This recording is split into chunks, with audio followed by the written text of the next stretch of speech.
Hello, everyone, and welcome back to Nightmare Narratives. I can picture some of you already in bed, maybe some of you just getting home from work. Wherever you are, whatever time it is, I'm glad you're here. If this helps you relax or sleep, please like and subscribe. It means a lot. Now let's get you comfortable, and I'll tell you tonight's story. My name is Thomas Ravencroft, and I've been a ranger at Jefferson National Forest for 16 years. I've tracked bears through winter storms, relocated mountain lions that wandered too close to campgrounds, and pulled lost hikers off these Virginia ridges more times than I can count. In all those years, I thought I'd seen everything these mountains could throw at me. I was wrong. It was October of 1979 when everything changed. The leaves were just starting to turn, and there was that crisp bite in the air that meant winter wasn't far behind. I was working Devil's Backbone Ridge, about 18 miles from the nearest town. It's rough country up there. Thick laurel bushes, rocky cliffs, and hemlock trees so old they were saplings when the Cherokee still hunted these hills. My grandmother on my mother's side was Cherokee. She used to tell me stories about things that lived in these mountains, creatures she called raven mockers. According to her, they were soul thieves that could take on any shape they wanted. As a kid, I figured they were just scary stories to keep me from wandering off into the woods alone at night. Looking back now, I wish I'd listened closer. The trouble started with the livestock killings. Farmers down in the valley began calling the ranger station, reporting strange attacks on their animals. At first, it seemed like standard predator activity, probably a mountain lion or maybe a black bear getting ready for winter. But when I drove out to examine the kill sites, nothing made sense. The animals were drained completely of blood, but there were no bite marks on their necks. No claw marks either. Even stranger, there were no tracks leading to or from the bodies. The kills were always arranged in perfect circles. 3 dead chickens here, 2 goats there, all positioned like someone had placed them deliberately. My partner Jake Millerton came with me to investigate. Jake was a good man, been on the job for 8 years. He had sandy hair, a quick laugh, and knew these mountains almost as well as I did. He grew up hunting and fishing every creek and hollow for 20 miles in any direction. "Never seen anything like this," Jake said, as we knelt beside a dead calf on the Morrison farm. The animal lay in the center of a ring of smaller stones, each one placed exactly 2 feet from the next. "What kind of predator arranges rocks?" I ran my hand through the grass around the calf. The ground was soft from recent rain, perfect for holding tracks. A field mouse couldn't have crossed this area without leaving some sign, but there was nothing, not even our own footprints showed up properly. It was like the earth itself was refusing to hold marks in this spot. "Maybe kids playing some kind of prank?" Jake suggested, but his voice didn't carry much conviction. "Kids didn't drain this animal," I replied. "The calf couldn't have weighed less than 300 pounds, and there wasn't a drop of blood anywhere on the ground. Whatever did this, it's not in any textbook." We spent the rest of that day setting up trail cameras around the kill site. Standard procedure called for 24-hour surveillance when dealing with unknown predators. The cameras were motion activated, with infrared capability for night shots. If something came back, we'd get pictures. That evening, I drove home to my cabin, thinking about my grandmother's stories. She'd been dead for 5 years, but I could still hear her voice telling me about the old days, when the Cherokee knew how to protect themselves from the things that hunted in darkness. "The raven mockers are hungry spirits," she used to say. "They wear the faces of people you trust, but underneath, they're all rot and feathers and sharp teeth. They come for the life force, Tommy. They drink souls like water." At the time, it had seemed like folklore, ancient superstition, from a time when people didn't understand the natural world. But sitting in my truck, looking up at the dark ridge where we'd found that calf, I felt something cold settle in my chest. The radio crackled with static as I tried to check in with dispatch. All I got was white noise and what sounded almost like chanting in a language I didn't recognize. I tried 3 more times before giving up and driving home in silence. That night, I couldn't shake the feeling that something was watching my cabin from the tree line. The next morning, Jake and I hiked back up to check the trail cameras. It was one of those perfect October days. Clear sky, warm sun, leaves crunching under our boots. The kind of day that makes you glad to work outdoors. But as we got closer to the Morrison farm, the forest started feeling wrong. First thing I noticed was the silence. No bird song, No rustling of small animals in the underbrush, no insects buzzing around. Just the sound of our footsteps and our breathing. Even the wind seemed to have died away completely. "You hear that?" Jake asked, stopping on the trail. "I don't hear anything. That's the problem." Jake nodded, looking around nervously. "Where are all the animals?" When we reached the cameras, my hands were shaking as I removed the memory cards. Animals don't just vanish from entire sections of forest. There's always something moving, always some sign of life. The complete absence of sound felt like a warning. Back at the ranger station, we loaded the images onto my computer. The first dozen shots were normal. A raccoon investigating the area, a few deer passing through, nothing unusual. Then came the photos from around midnight. The first strange image showed a figure walking across the frame on all fours. From the back, it looked almost human, but it was moving like an animal, hands and feet touching the ground with each step. The next shot caught it standing upright, facing the camera directly. My blood went cold. The thing had a human shape, but the face was all wrong. The eyes glowed with their own light, reflecting the camera flash like a cat's eyes, but bigger and brighter. The features were twisted, like someone had tried to copy a human face from memory and gotten the proportions wrong. "What the hell is that?" Jake whispered. The final image in the sequence showed the figure right up against the camera, one hand pressed against the lens. The hand looked normal, 5 fingers, human proportions. But there was something about the angle that made my stomach turn. It was like the thing's arm was too long, reaching from farther away than should have been possible. "Could be someone in a costume," I said, but I didn't believe it. The way the figure moved in the shots, the unnatural gleam of those eyes, the complete wrongness of its posture. No human could fake that. We decided to go back to the site for another look. This time, we brought our sidearms and extra batteries for the flashlights. The sun was starting to set as we reached the Morrison farm, painting the sky orange and red behind the ridgeline. The dead calf was gone, not dragged away, gone. There were no drag marks, no blood trail, nothing to indicate how a 300-pound animal had been moved. The circle of stones remained exactly as we'd left them, but the center was now empty except for a small pile of black feathers. Jake picked up one of the feathers, and I immediately wished he hadn't. The moment his fingers touched it, the temperature dropped at least 20 degrees. Our breath began steaming in the suddenly frigid air. "Jake, put that down. It's just a feather, Tom, probably from a crow or something, but it wasn't from any crow I'd ever seen." The feather was nearly a foot long, glossy black with an oily sheen that seemed to shift colors in the dying light. When Jake held it up to examine it closer, I heard something that made my skin crawl. Somewhere in the forest behind us, someone was calling my name. "Tom, Tom, where are you?" It was Jake's voice. I turned to look at him, but Jake was standing right next to me, still holding the feather. His mouth wasn't moving. "Tom, I need help." The voice was coming from deeper in the woods, definitely Jake's voice, but with a strange echo to it, like someone shouting from the bottom of a well. Jake had gone very pale. "That's not me calling," he said quietly. "I know." The voice came again, closer this time. "Tom, something's wrong. I can't find the trail." I grabbed Jake's arm. "We're leaving, now." But as we turned to head back down the mountain, we heard footsteps crashing through the brush, coming toward us fast. Heavy footsteps, like someone running in panic. "Tom, Tom, wait for me." The voice was getting closer, but in the growing darkness, we couldn't see anything moving in the trees. Just the sound of someone, or something, rushing through the forest, calling my name in Jake's voice. We ran. I've never been so glad to see our truck as I was that evening. We jumped in, locked the doors, and I gunned the engine without bothering to warm it up. As we drove away from the Morrison farm, I kept checking the rearview mirror. For just a moment, I could have sworn I saw a figure standing at the edge of the headlight beams, watching us go. It looked exactly like Jake. When we got back to town, we went straight to the diner for coffee and tried to make sense of what had happened. Jake kept rolling that black feather between his fingers, turning it over and over like he couldn't stop touching it. "Maybe we should call this in," he said.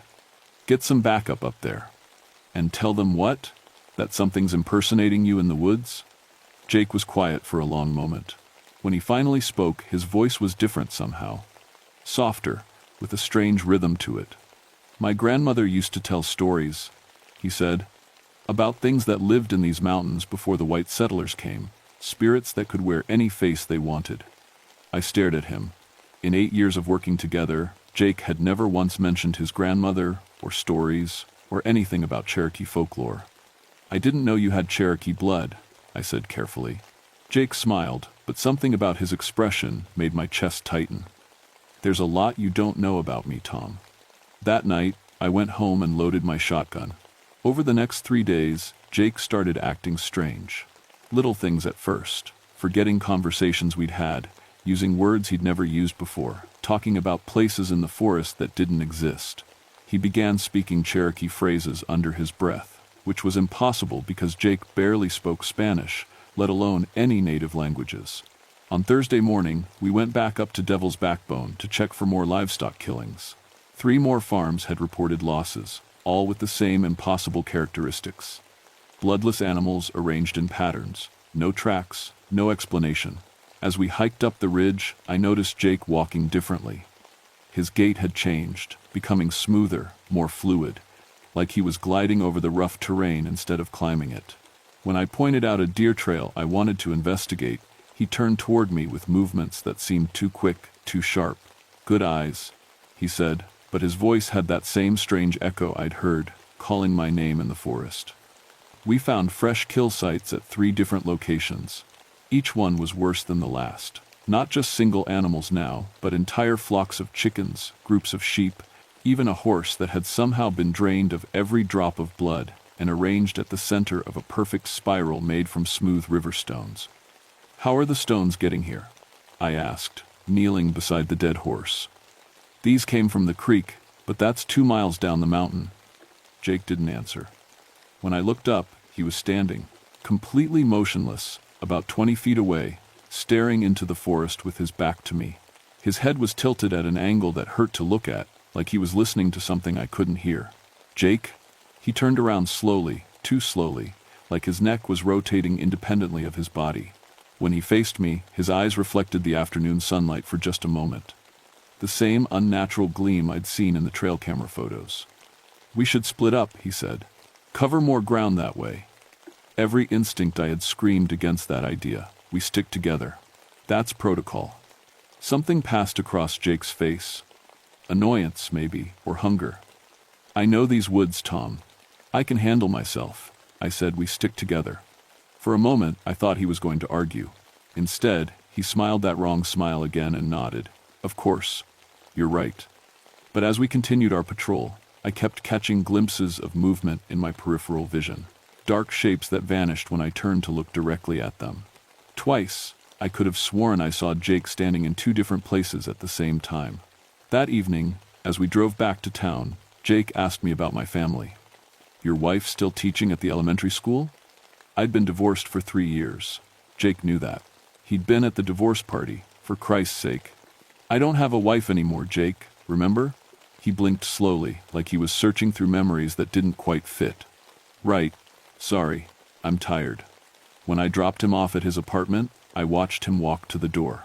Just before he went inside, he turned and waved. His arm moved like it had too many joints in it. I drove home with my hands gripping the steering wheel so tight my knuckles went white. Once inside my cabin, I called my grandmother's old friend, Mary Crow Feather. She was one of the few Cherokee elders still alive who remembered the old stories. "Mrs. Crow Feather, this is Thomas Ravencroft. I need to ask you about something my grandmother used to tell me." "Tommy? Is that you? I haven't heard from you since the funeral." Her voice was warm but cautious. "What kind of something?" "Raven mockers. She said they could take on human shapes." The line went silent for so long I thought she'd hung up. When she finally spoke, her voice was barely a whisper. "Where are you, Tommy?" "At home. Why?" "Lock your doors. Put sage and tobacco around the windows if you have any. Don't let anyone in tonight, no matter who they say they are." "Mrs. Crow Feather, what are—" "A raven mocker feeds on life force, but first it has to get close. It studies people, learns to copy them perfectly. The person you think you know, they might be gone already." My blood turned to ice water. "Gone? The spirits wear their faces, but the real person. They take them to the sacred places, the old caves where the bones are kept. That's where they feed." I thought, about Jake's changed behavior, his impossible knowledge of Cherokee language, the way he moved like something that had learned to be human but hadn't quite mastered it. How do I stop it? You don't stop it, Tommy, you survive it. And you pray it hasn't gotten too strong. That night, I sat in my kitchen with my shotgun across my knees and sage burning on the windowsills. Around midnight, I heard footsteps on my porch. Slow, deliberate steps that circled the cabin 3 times before stopping at my front door. A soft knock. Then Jake's voice, muffled through the wood. "Tom, are you awake? I need to talk to you." I didn't answer. "Tom, I know you're in there. Something's happened. Something bad." The voice was perfect. Exactly Jake's tone, his rhythm, his way of speaking. If I hadn't talked to Mary Crow Feather, I would have opened the door without hesitation. "Tom, please, I found something up on the ridge. About those killings. You need to see this." I sat perfectly still, not even breathing loud enough to be heard. After a few minutes, the footsteps moved away from the door. I heard them circle the cabin again, slower this time. Like whatever was out there was testing every window, every possible way in. Then silence. I didn't sleep that night. Every shadow outside seemed to move. Every creak of the old cabin made me grip the shotgun tighter. Just before dawn, I heard one more sound that made my skin crawl. From somewhere in the forest behind my house came the sound of Jake's voice, singing an old Cherokee death song in perfect, ancient dialect. The real Jake had never been able to carry a tune. The next morning, I drove straight to Mary Crow Feather's house. She lived in a small cabin outside town, surrounded by herb gardens and wind chimes made from deer bones. When she opened the door, she took one look at my face and nodded grimly. "It came to you. Last night, it sounded exactly like him." She invited me in for coffee and sweet bread, but her hands shook as she poured. "How long has your friend been acting strange?" 3 days, maybe 4, ever since he touched that black feather we found." Mary set down her cup hard enough to splash coffee on the table. "He touched a raven mocker feather? Oh, Tommy, that's how they mark their prey. But he's still alive. I saw him yesterday." "No." Her voice was firm. "You saw it wearing his face. The real man is probably in the caves up on Devil's Backbone, hanging between life and death while the creature feeds on his spirit a little at a time. That's how they stay strong enough to maintain the disguise." I felt sick. Jake wasn't just in danger, he was already a victim, and I'd been working alongside the thing that took him for days. "Can I get him back?" Mary studied my face for a long moment. "Maybe. If you can find where it's keeping him, and if you can perform the binding ritual before it finishes feeding. But Tommy, the creature will know you're coming. It's been learning from your friend's mind. It knows how you think, how you move, what you're afraid of." She went to an old wooden chest and pulled out a leather pouch filled with herbs. A piece of flint, and what looked like a deer antler carved with symbols. "Sage, tobacco, and red cedar," she said, handing me the pouch. "Burn them together when you find the creature's true form. The antler is for protection. Keep it with you at all times. And Tommy, whatever you see up there, whatever it shows you, remember that raven mockers are liars. They'll try to confuse you, make you doubt what's real." I thanked her and headed for the mountains. The drive up to Devil's Backbone felt like the longest 20 minutes of my life. Every shadow in the forest seemed too dark. Every bird call sounded wrong. The radio in my truck produced only static and strange whispers in languages that hurt to hear. I parked at the trailhead and hiked up toward the area where we'd found the first dead animals. This time, I was looking for caves. Cherokee burial caves. The kind of sacred places where spirits might hide their victims. It didn't take long to find tracks.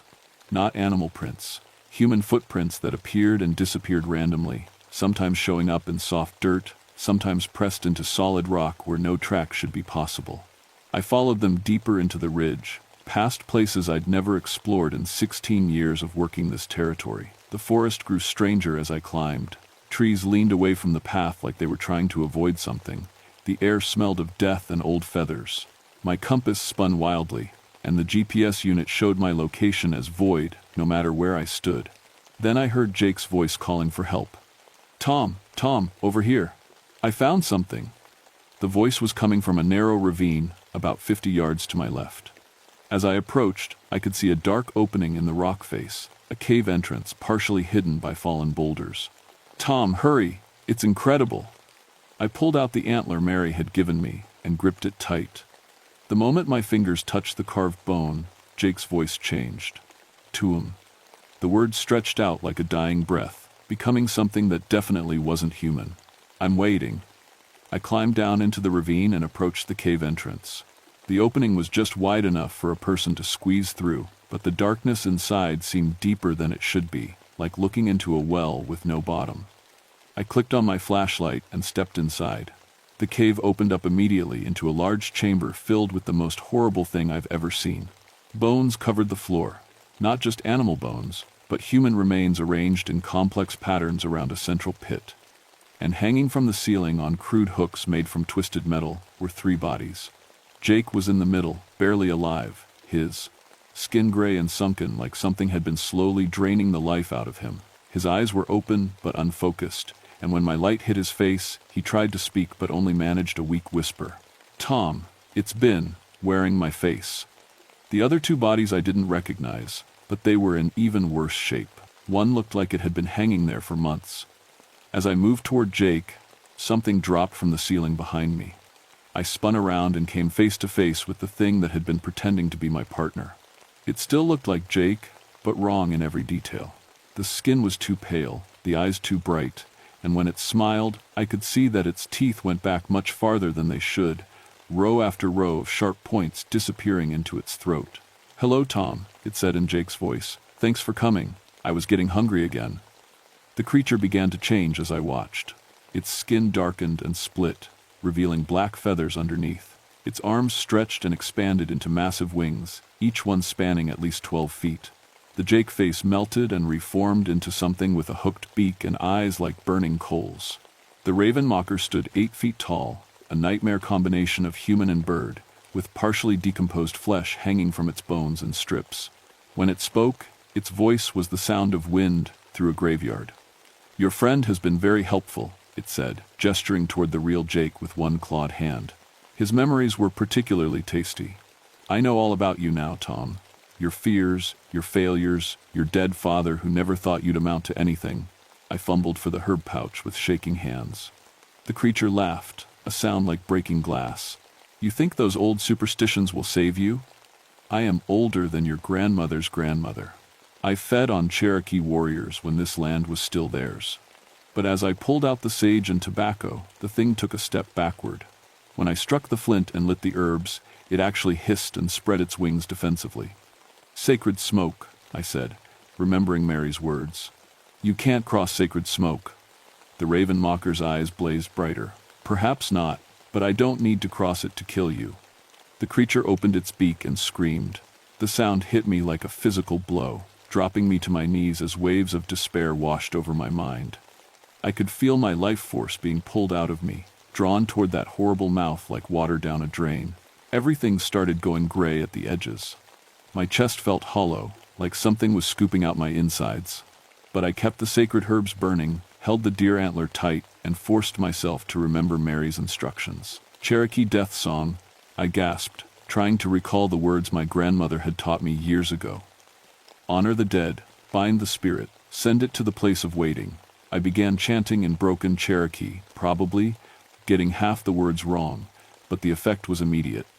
The raven mocker's scream cut off abruptly, and it staggered backward as if I'd struck it. "Impossible," it snarled. "You don't have the blood, the training." "I have enough." I continued chanting, feeding more herbs into the fire.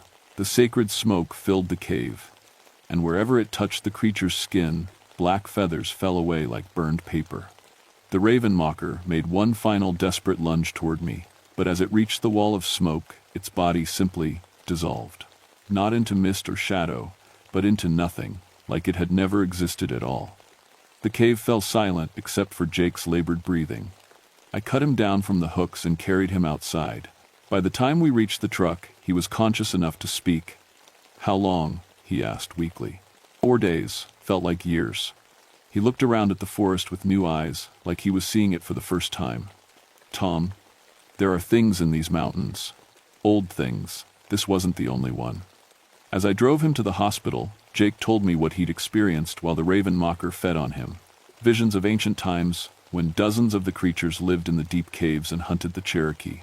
Sacred places that had been forgotten, protective rituals that were no longer practiced, boundaries that were slowly failing.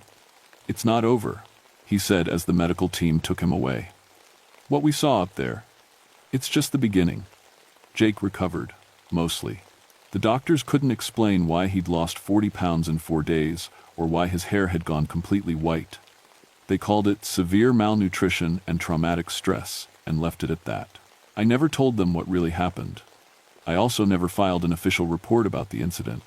How do you explain to federal supervisors that your partner was kidnapped by a shape-shifting soul eater?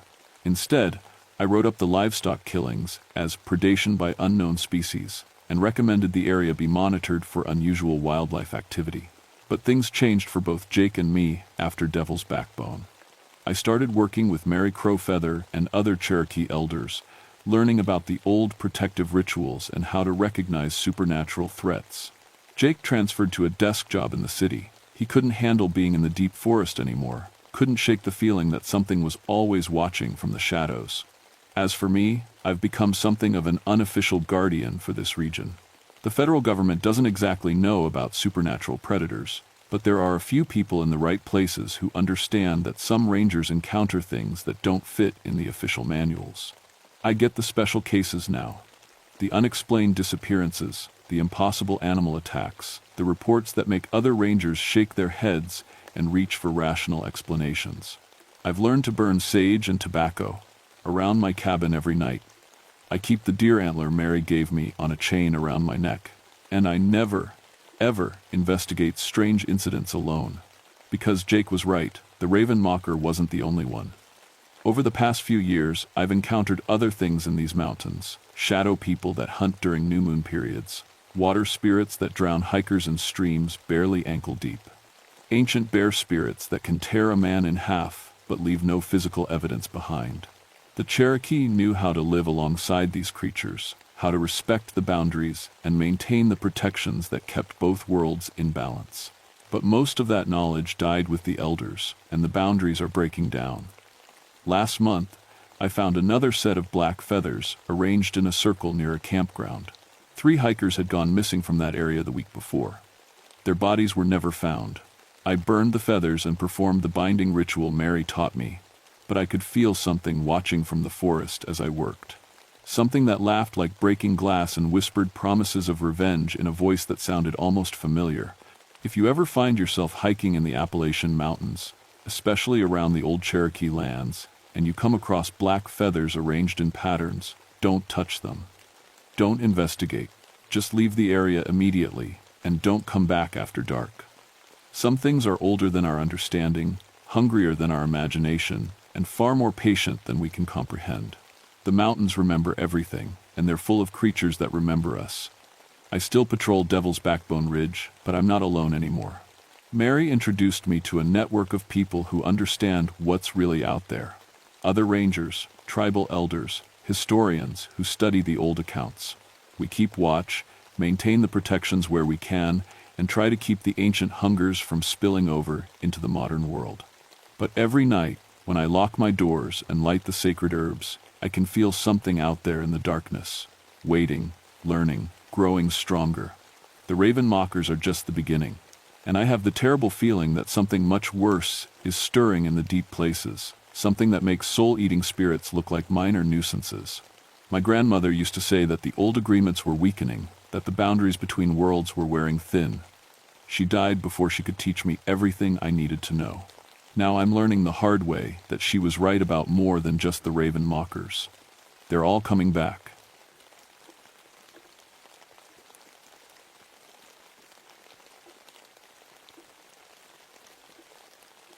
My name is Rebecca Ironheart, and I've been a winter rescue ranger in Monongahela National Forest for 12 years now. I've pulled people out of avalanches, found lost hikers in blizzards that would freeze your breath solid, and treated frostbite so bad the fingers looked like black twigs. But nothing, and I mean nothing, prepared me for what happened on Whiteface Mountain in February of '85. I grew up in a logging family. My daddy and his daddy before him worked these mountains when the big companies were still cutting old growth. They'd tell stories around the fire about the hungry winters, when food ran short and men went missing. Sometimes they'd find bones with strange marks, teeth gouges too big for any bear. The old-timers called it the curse of the hungry giant. I always figured it was just stories to keep us kids from wandering too far in winter. Whiteface Mountain sits at 4,200 feet, covered in thick spruce forest that blocks out the sun even in summer. In winter, it's like stepping into another world, one made of ice and shadows, and silence so deep it makes your ears ring. The old logging camps are still up there, abandoned for 50 years, but somehow still standing, like the cold preserved them. That February, we got hit with the worst blizzard in state history. 8 feet of snow in 3 days, temperatures dropping to 25 below. The wind was howling so loud it sounded like voices screaming in the trees. Most folks had enough sense to stay inside and wait it out. But 5 cross-country skiers from Virginia didn't get the memo. They'd planned a week-long winter camping trip through the backcountry. Good gear, experienced outdoors, people, emergency beacons, everything you'd want for a safe trip. Except they were 3 days overdue, and their families were getting worried. My partner Dave Ashford and I got the call on Thursday morning. Dave's been with the service for 8 years. Good man, steady hands in a crisis. We've worked together so long we barely need to talk on a rescue. He knows mountain first aid better than most doctors, and I trust him with my life. Signals are weird, Beck, Dave said, studying the emergency beacon readout in our truck. The beacons are active, but they're moving in patterns that don't make sense. Like they're going straight up cliff faces. I checked the map. The signals were coming from impossible places, vertical rock walls that no human could climb in these conditions. Maybe the cold's messing with the electronics, I said, but my gut was telling me something else. We loaded our packs with everything we'd need for a 3-day search. Avalanche gear, medical supplies, winter shelter, enough food for 7 people. The snowshoes went on before we even left the truck. The snow was so deep you'd disappear up to your chest without them. The first thing I noticed wrong was the silence. Not just quiet silence. In 12 years of winter rescue, I'd never been in forest this dead. No bird calls, no squirrel chatter, no signs of any wildlife at all. Even the wind seemed muffled, like the trees were holding their breath. Where are all the animals? Dave asked, scanning the empty woods around us. I didn't have an answer. Animals know things we don't. When they disappear, there's usually a reason. We followed the beacon signals deeper into the mountain. The trail wound through spruce groves so thick the snow barely reached the ground beneath them. Our snowshoes crunched with each step, the only sound in the dead world around us. After 2 hours of climbing, Dave stopped and pointed up. Beck, look at that tree. 20 feet above us, a pair of bright blue skis hung from a spruce branch like Christmas ornaments.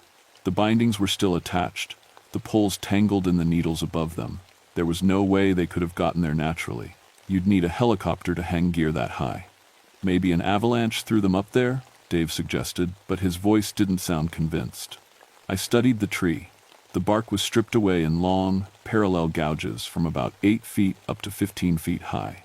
The marks looked fresh, wood still white and bleeding sap. What kind of animal strips bark that high up? Dave shook his head. Bears hibernate in winter. Mountain lions don't climb that high to feed. We kept moving, following the signals toward the old logging camp marked on our map. But every few hundred yards, we found more gear scattered in impossible places. A sleeping bag frozen solid around a tree trunk 12 feet off the ground. A camping stove embedded in ice on a vertical rock face. A backpack hanging from a cliff edge we couldn't even see how to reach. The emergency beacons kept moving ahead of us, always just out of range. Every time we thought we were getting close, the signals would jump another half-mile deeper into the mountains. This doesn't make sense, Dave said, checking his handheld tracker for the 10th time. It's like they're leading us somewhere. That's when we heard the first howl. It started low, almost below hearing, like the rumble of a distant avalanche. Then it rose higher, becoming something between a wolf's howl and a human scream. The sound seemed to come from everywhere at once, echoing off the cliff faces and bouncing through the trees until you couldn't tell where it started. Dave and I stood frozen, listening. In all my years in these mountains, I'd never heard anything like it. It raised every hair on my body and made my teeth ache. Wolf pack? Dave whispered. I shook my head. Wolves don't sound like that. And there haven't been wolves in West Virginia for 70 years. The howl came again, closer this time, and something else came with it, a smell like rotting meat left in a freezer. Sweet and sick and wrong. We found the first body an hour later. Marcus Peterson, 28 years old, from Richmond, according to his driver's license. He was sitting upright against a tree, perfectly preserved by the cold. His face looked peaceful, like he'd just sat down to rest. But when we rolled him forward to check for injuries, we saw the back of his skull was gone. Jesus, Dave breathed, stumbling backward. The bone had been cracked open like an eggshell, the contents scooped out clean. But here's the thing that made my hands shake as I took photos for the report. The edges of the skull weren't jagged like an animal attack. They were smooth, almost polished, like something had very carefully opened him up. Around the base of the tree, the snow was stained dark red, but not scattered like you'd expect from an animal feeding. It was arranged in careful patterns, almost decorative, like someone had drawn designs with the blood. "We need to call this in," I said, reaching for my radio. Nothing but static. The mountains block signals sometimes, but we were on a ridge with clear sky. The radio should have worked fine. Dave was examining the tree above Marcus's body. "Beck, look at this." Carved into the bark, about 8 feet up, were symbols I didn't recognize. Not letters, but shapes that hurt to look at, twisted lines that seemed to move when you weren't looking directly at them. "Could be gang signs," Dave said, but his voice was shaking. "Maybe drug dealers using the mountains." I wanted to believe that. Drug dealers made sense. Drug dealers were human, and humans I could handle. But as we stood there, the temperature started dropping. Not gradually, like evening coming on fast, like someone had opened a giant freezer door. Our breath went from invisible to thick clouds in less than a minute. The trees around us began cracking as the sap froze solid, and somewhere in the darkness between the trees, something large was moving toward us. We made camp in a clearing near the old logging station, though camp is generous for what we managed. The temperature had dropped so fast our gear was starting to malfunction. Dave's sleeping bag zipper froze solid, and the propane in our stove barely wanted to light. "I don't like this, Beck," Dave said, trying to get our emergency shelter set up. His hands were shaking, and not just from cold. "The whole situation feels wrong." I agreed. But we had a job to do. 4 more people were still missing, and their beacon signals were still moving somewhere ahead of us. We couldn't turn back until we found them or confirmed they were dead. The logging camp was bigger than I expected. 5 wooden buildings arranged in a rough circle, all of them still standing despite being abandoned since the 1930s. The snow had drifted high against the walls, but the roofs were clear, like something had been keeping them swept clean. "According to the map, there shouldn't be any buildings here," I said, double-checking our position. Dave frowned at his compass. "Map's wrong, I guess. Or, we're more lost than we thought." We approached the largest building, what looked like a mess hall or community room. The door was slightly open, just a crack, but wide enough to see that someone had been inside recently. Fresh boot prints in the dust. Food cans opened and empty, but not rusted. "Hello?" I called out. "Anyone in there?" We're park rangers. No answer, but I heard something moving inside. A soft scraping sound, like fingernails on wood. Dave pushed the door open with his ski pole, staying back in case of trouble. The inside was dark, but our flashlights showed a large room with long wooden tables and a stone fireplace. On the tables were the remains of several meals, not old ones, but recent. Fresh bones still had meat on them, and the smell. "Oh God," Dave gagged, covering his nose and mouth. The bones weren't animal bones, they were human. Arm bones and leg bones, cracked open for the marrow, rib bones with teeth marks, and skulls, 4 of them lined up on the mantel above the fireplace, like trophies. But here's what made it worse. The teeth marks in the bones were too big for any human mouth. The canine punctures were 2 inches apart, and the molars had left crushing marks that would require jaw strength no person could manage. "We need to get out of here," Dave said, backing toward the door. That's when we heard breathing behind us. We turned around slowly, flashlight beams wavering, and saw him standing in the doorway. At first glance, he looked like one of the missing hikers, tall, wearing winter gear, ice crystals in his beard. But his eyes were wrong. They reflected our flashlight beams like an animal's, yellow and bright, and when he smiled, his teeth were too sharp and too many. "So hungry," he said in a voice like grinding ice. Been so hungry, but now you're here. Dave fumbled for his radio while I reached for the pepper spray on my belt. But the man or thing that looked like a man moved faster than anything human should move. 1 second he was in the doorway, the next he was right in front of Dave, close enough to touch.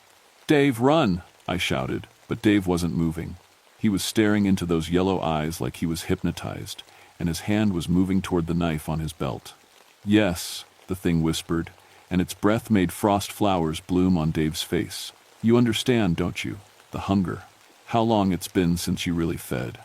Dave's pupils were dilated, and when he looked at me, I saw something I'd never seen before in 12 years of working together. He was looking at me like I was food. I hit him with the pepper spray. Dave screamed and stumbled backward, clawing at his eyes, and the spell or whatever it was broke. The thing that had been standing next to him was gone, just vanished like it had never been there. "What did you do that for?" Dave gasped, tears streaming down his face from the spray. "You were about to cut me. With your knife," I said, pointing to the blade still in his hand. He looked down at it like he'd never seen it before. "I don't remember." He dropped the knife and sat down hard in the snow. "Beck, I don't remember drawing this. We got out of that camp fast, leaving most of our gear behind. But as we snowshoed away through the trees, I could hear things following us. Footsteps that were too long and too quiet for human feet. Breathing that echoed from multiple directions at once. And Dave kept looking at me sideways, like he was trying to solve a puzzle he couldn't quite figure out. By the time we made it to the ridge above the logging camp, Dave was in bad shape. Not from the pepper spray that had worn off hours ago. Something else was wrong with him. He kept stopping to sharpen his knife on rocks, testing the edge against his thumb until it drew blood. And he was talking about food constantly. "When's the last time you had a really good meal, Beck?" he asked, checking his knife edge again. "I mean really good. The kind that fills you up completely." "We ate 4 hours ago, Dave." "No, not that processed camp food. Real meat. Fresh meat." His eyes had that glassy look again, and when he smiled, I swear his teeth looked sharper than before. That's when I understood what we were dealing with. My grandmother had told me stories when I was little, stories her grandmother had passed down from the old country. Stories about people who got so hungry they ate human flesh, and how that changed them into something that could never be satisfied again. Something that needed to feed on people to stay alive. A Wendigo. The emergency beacons were still moving ahead of us, but now I realized they weren't leading us to survivors. They were leading us to the thing's hunting ground, where it was strongest. Where it had been feeding for decades, growing larger and more powerful with every person it consumed. "Dave, I need you to listen to me very carefully," I said, putting my hand on his shoulder. "Something is happening to you, something bad. I need you to fight it." He looked at me with those yellow-tinged eyes and smiled. "I am fighting it, Beck. I'm fighting the part of me that doesn't want to hurt you." That's when the real thing showed up. It came out of the trees like a walking nightmare 18 feet tall, skeletal thin, covered in frozen flesh that hung in strips from its bones. Antlers sprouted from its skull like a twisted crown, and its mouth was full of yellowed fangs the size of my fingers. When it breathed, the air around it turned to ice crystals. Dave looked up at it and laughed with joy, like seeing an old friend. "Finally," he whispered. "I was getting so tired of fighting the hunger." The Wendigo spoke, and its voice was like breaking ice. "Feed, little brother, feed and join us. There is so much hunger to share." Dave drew his knife and turned toward me, but his movements were slow and clumsy. The human part of him was still fighting. I had maybe 10 seconds before the Wendigo's influence took over completely. I remembered my grandmother's stories. Fire was the enemy of these things. Light and heat and the warmth of human love, these were the weapons that could drive them back. I pulled the emergency flare from my pack and struck it against the igniter. Bright red fire bloomed in the darkness, and the Wendigo shrieked and staggered backward. The temperature around us jumped 20 degrees in an instant. Dave blinked and looked around confused. "Beck, what's happening? Why do I have my knife out?" "Stay behind me and don't look directly at it," I said, holding the flare between us and the creature. The Wendigo circled us like a wolf, testing the range of the flare's light. Where the red glow touched it, steam rose from its frozen flesh, but flares don't last forever, and we were still miles from help. "You cannot burn forever, little ranger," it hissed. "And when the light dies, you will feed us willingly. The hunger will make you beg to join us." I felt the pull of its words, the promise of never being hungry again, never being cold, never being weak. For a moment, I almost let the flare drop. Then I thought about all the people this thing had killed. The hikers, whose bones decorated its lair. The loggers, who had disappeared decades ago. The families who would never know what happened to their loved ones. "No," I said, and pulled a second flare from my pack. "I choose love over hunger. I choose warmth over cold. And I choose life over whatever you're offering." The Wendigo screamed and launched itself at us, but I was ready. I jammed both flares directly into its chest, and the creature burst into flames like it was made of dried wood. The fire spread across its body faster than should have been possible, consuming the frozen flesh and leaving only blackened bones that crumbled to ash in seconds. Dave collapsed beside me, unconscious but breathing. His color was coming back, and when I checked his pulse, it was strong and steady. As the Wendigo's ashes scattered in the wind, the normal sounds of the forest returned. Birds calling in the distance, wind rustling through the trees, the natural world waking up from whatever spell had held it frozen. But just before the last of the ashes blew away, I heard its voice one final time. "We are never truly gone, Ranger. When the hunger returns, so shall we." They found us 2 days later when the weather finally broke. The official report listed the 5 missing hikers as avalanche victims. Their bodies never recovered. Dave and I were treated for severe frostbite and exposure, but we survived. Dave doesn't remember anything that happened after we found the first body. The doctors say it was trauma-induced amnesia, a common response to extreme stress. I let them believe that. Some things are better forgotten, but I remember everything. The yellow eyes, the sound of ice cracking when the thing spoke, the way the very air turned solid around it. And I remember the promise it made before it died. I keep emergency flares in my pack now, even in summer. White phosphorus camping matches, a lighter that works in any weather. Iron tools blessed by my grandmother's priest. People think I'm paranoid, but they didn't see what I saw on Whiteface Mountain. I've also started researching Native American legends about cannibalistic spirits.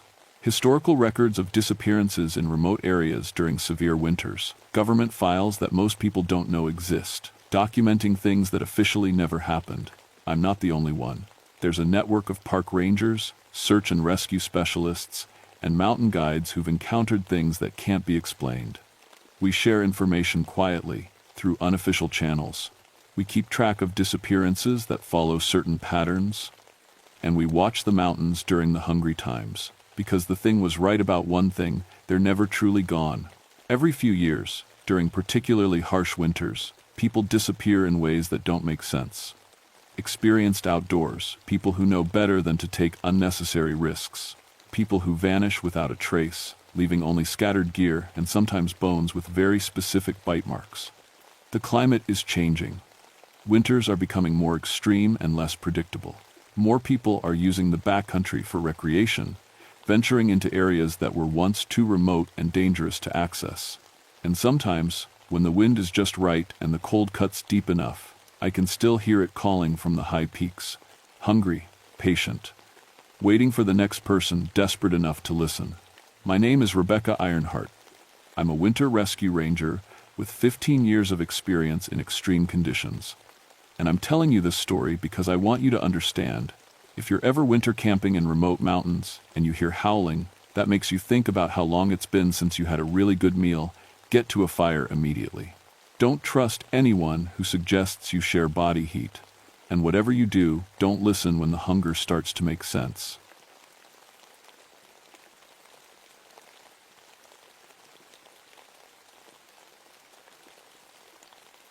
My name is Samuel Wolfhart, and I've been a ranger at Cherokee National Forest for 18 years. Most folks think being a park ranger is all about telling tourists where the bathrooms are and making sure campfires get put out proper. Truth is, my specialty is cave rescue. When someone gets lost or hurt in the dark places under these Tennessee mountains, I'm the one they call. I wasn't always a ranger. Spent 12 years working coal mines before I came here. Lost my brother Jake in a mine collapse back in '82. That's what drove me to this work. pulling people out of holes in the earth instead of digging deeper into them. I got certifications in technical rope rescue, cave diving, underground emergency medicine, done over 200 cave rescues in these mountains. I know every hole, every passage, every squeeze that'll trap a man if he's not careful. The Cherokee National Forest has more caves than most people realize. Backbone Rock Recreation Area sits right in the heart of it all. There's a natural tunnel carved right through the mountain. Tourists love driving through it, taking pictures. But that's just the front door to something much bigger. Miles and miles of limestone caves twist through these mountains like the veins in a man's arm. July 1988 was the hottest summer I'd ever seen. The drought was so bad it dropped water levels and exposed cave entrances that hadn't seen daylight in decades. That's how the trouble started. 4 experienced cavers found a new passage system behind what used to be an underwater opening. The missing cavers were good people, real experienced. They'd been down in caves from Virginia to Alabama, had all the right gear, knew all the safety protocols. They went down on a Tuesday morning with enough supplies for a day trip, planned to map out maybe 300 feet of new passage, take some photos, be back up by dinner. Wednesday morning came and went. No sign of them. Maria Santos, my rescue partner, and I got the call around noon. Maria's been doing cave rescue almost as long as me, and she's got nerves like steel cable. If something spooks Maria, you know it's serious. Their cars are still in the parking lot, she told me as we loaded our gear. Families are worried sick. Emergency lights are still working. We can see the glow from the entrance, but nobody's answering our calls. The new cave opening was about a quarter mile from the main Backbone Rock tunnel. Soon as we rappelled down to the entrance, I knew something wasn't right. The air was wrong. In normal caves, air flows follow predictable patterns based on temperature and pressure. This air was flowing upward from passages that should have been sealed. And the sounds, our voices, echoed back from depths that shouldn't exist. "Sam?" Maria whispered, checking her radio for the 3rd time. "This thing keeps picking up signals." "Listen." She held out her radio. Instead of static, we heard a rhythmic knocking sound. Tap, tap, tap, pausa. Tap, tap, tap, pausa. Like someone was hitting stone with metal over and over. "Could be the missing cavers," I said, but I didn't believe it. The knocking had a pattern to it that felt old, ancient, like it had been going on long before we got there. We followed their route based on the gear they'd left behind. About 200 feet down, we found their equipment scattered in the strangest way I'd ever seen. Not dropped or abandoned in panic. Arranged. Their helmets sat in a perfect circle. Their ropes were coiled in identical spirals. Their water bottles stood in a straight line, labels all facing the same direction. "Nobody arranges gear like this," Maria said, and her voice was shaking just a little. "Not unless they got all the time in the world." The cave kept going deeper than any of our maps showed. I've been in every major cave system in this part of Tennessee, but this was like discovering a whole new mountain underneath the one we thought we knew. The passages were big enough to drive a truck through, carved smooth like they'd been worked by water for millions of years. That's when we found the first claw marks. 12 feet up the cave wall, gouged deep into solid limestone. Fresh gouges, bright white against the dark stone. 4 parallel lines, each one as wide as my thumb and 3 feet long. Whatever made those marks was bigger than any bear, and strong enough to tear through rock like it was wet clay. "Bears don't climb cave walls," Maria said, running her fingers along the gouges. "And they sure don't scratch limestone." I measured the marks with my tape, 12 feet from the cave floor to the bottom of the scratches. Whatever made them had reached like nothing I'd ever seen. The spacing between the claw marks suggested something with hands the size of dinner plates. We kept following the passage deeper. Our headlamps cut through darkness that felt thick as soup. Every few hundred feet, we'd find more signs that something big had been through here. Disturbed rock formations, boulders pushed aside like they weighed nothing, places where the cave floor was scratched and scored by something heavy being dragged. "Look at this," Maria called from up ahead. She was kneeling next to what looked like a footprint pressed into the soft cave mud, a footprint bigger than a manhole cover. Human-shaped, but wrong. Too long, too wide. Toes that ended in what looked like claws. "That's not possible," I said, but I was already taking pictures. Nothing that size could fit through the passages we just came through. That's when we heard the breathing. Deep, slow, rhythmic breathing echoing from somewhere ahead of us. Each breath sounded like wind through a cathedral. We killed our lights and listened. The breathing continued, steady and patient. It was coming from a passage that angled down and to the right, toward what our maps said should be solid rock. Could be one of the missing cavers, Maria whispered, but she didn't sound convinced. We followed the sound. The passage narrowed, forcing us to crawl on hands and knees through a squeeze that barely fit our shoulders. No way anything the size of those footprints could follow us through there. We should have felt safe, but the breathing was getting louder. The squeeze opened up into a chamber the size of a school gymnasium.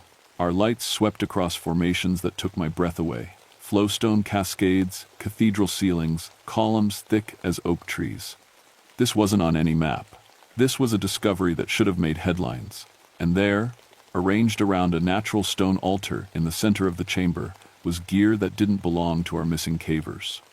Old gear, really old, canvas packs rotted to scraps, metal equipment rusted beyond recognition. And bones, human bones, scattered around like offerings. Some of them showed massive bite marks, teeth marks from something with a jaw that could crack a man's skull like a walnut. Jesus, Sam, Maria breathed. How long have people been disappearing in here? I picked up a corroded metal tag from one of the old packs. The writing was barely visible, but I could make out a date, 1962. Another tag read 1974. A third one was too corroded to read, but the style of the buckles suggested it was even older. The breathing stopped. Complete silence filled the chamber. Not normal cave silence. This was the silence of something holding its breath, something listening, something waiting. That's when our headlamps started dimming. Fresh batteries, fully charged. Both our lights were dying at the same time. The darkness crept in from the edges of our vision like spilled ink. In the failing light, I saw Maria's face go white. "We need to go," she whispered. "Right now." But as we turned toward the squeeze we'd crawled through, we heard it. A sound like boulders grinding against each other. The sound of something massive moving through stone as easily as a fish moves through water. Our lights went out completely. In the absolute darkness, we heard footsteps. Enormous footsteps, walking slowly around the chamber. Each step shook dust from the ceiling. Each step came closer. I fumbled for my backup light. The beam caught something that made my blood freeze. A shadow moving along the wall. A shadow too big and too wrong to be human. It flowed like water, but it was solid as stone. And it was moving toward us. The squeeze. I hissed to Maria, "Move." We scrambled toward where the passage should be. But in the darkness, everything looked different. The chamber seemed to have grown. The walls we'd mapped minutes before were gone. Instead of the tight squeeze we'd crawled through, we found only smooth stone walls. The passage had sealed itself. And in the darkness behind us, something was breathing again. Breathing like a mountain drawing air into its lungs. Breathing like something that had been waiting underground for a very long time. The creature, and by then I knew it was a creature, not some natural phenomenon, began to circle us in the dark. I could feel its presence like heat from a furnace. Massive, patient, intelligent. Every few seconds, my backup light would catch a glimpse of it. A shoulder the size of a refrigerator. An arm that stretched from floor to ceiling. Skin that looked like living stone, gray and textured like granite. "Samuel Wolfhart," it said. My name. It spoke my name in a voice like grinding millstones. The sound came from everywhere at once. The walls, the floor, the air itself. "You know the old stories," it continued. "Your people in the Cherokee, they shared these mountains long before the government drew lines on paper." Maria grabbed my arm. She was shaking so hard I could hear her teeth chattering. The creature's voice seemed to come from inside the stone around us, as if the mountain itself was speaking. "The Cherokee called me guardian," it said. "Keeper of the deep places, protector of the bones that rest in sacred chambers. What do you want?" I managed to ask. "The four who came before you," the creature said, and I realized it meant our missing cavers. "They took things. Sacred things. Disturbed places that should remain undisturbed. They violated the agreement your ancestors made with mine." The chamber began to change around us. I could feel the walls shifting, expanding. Passages opened where there had been solid rock. The sound of grinding stone filled the air as the creature reshaped its domain. "I need them back," I said. "The missing people. They have families." The creature's laugh was like an avalanche in slow motion. "They live, but they cannot leave until what was taken is returned, until the violation is corrected, until someone speaks for them with proper authority." "I don't understand. You will learn," it said. "The Cherokee elder, Thomas Crowfeather, he waits above.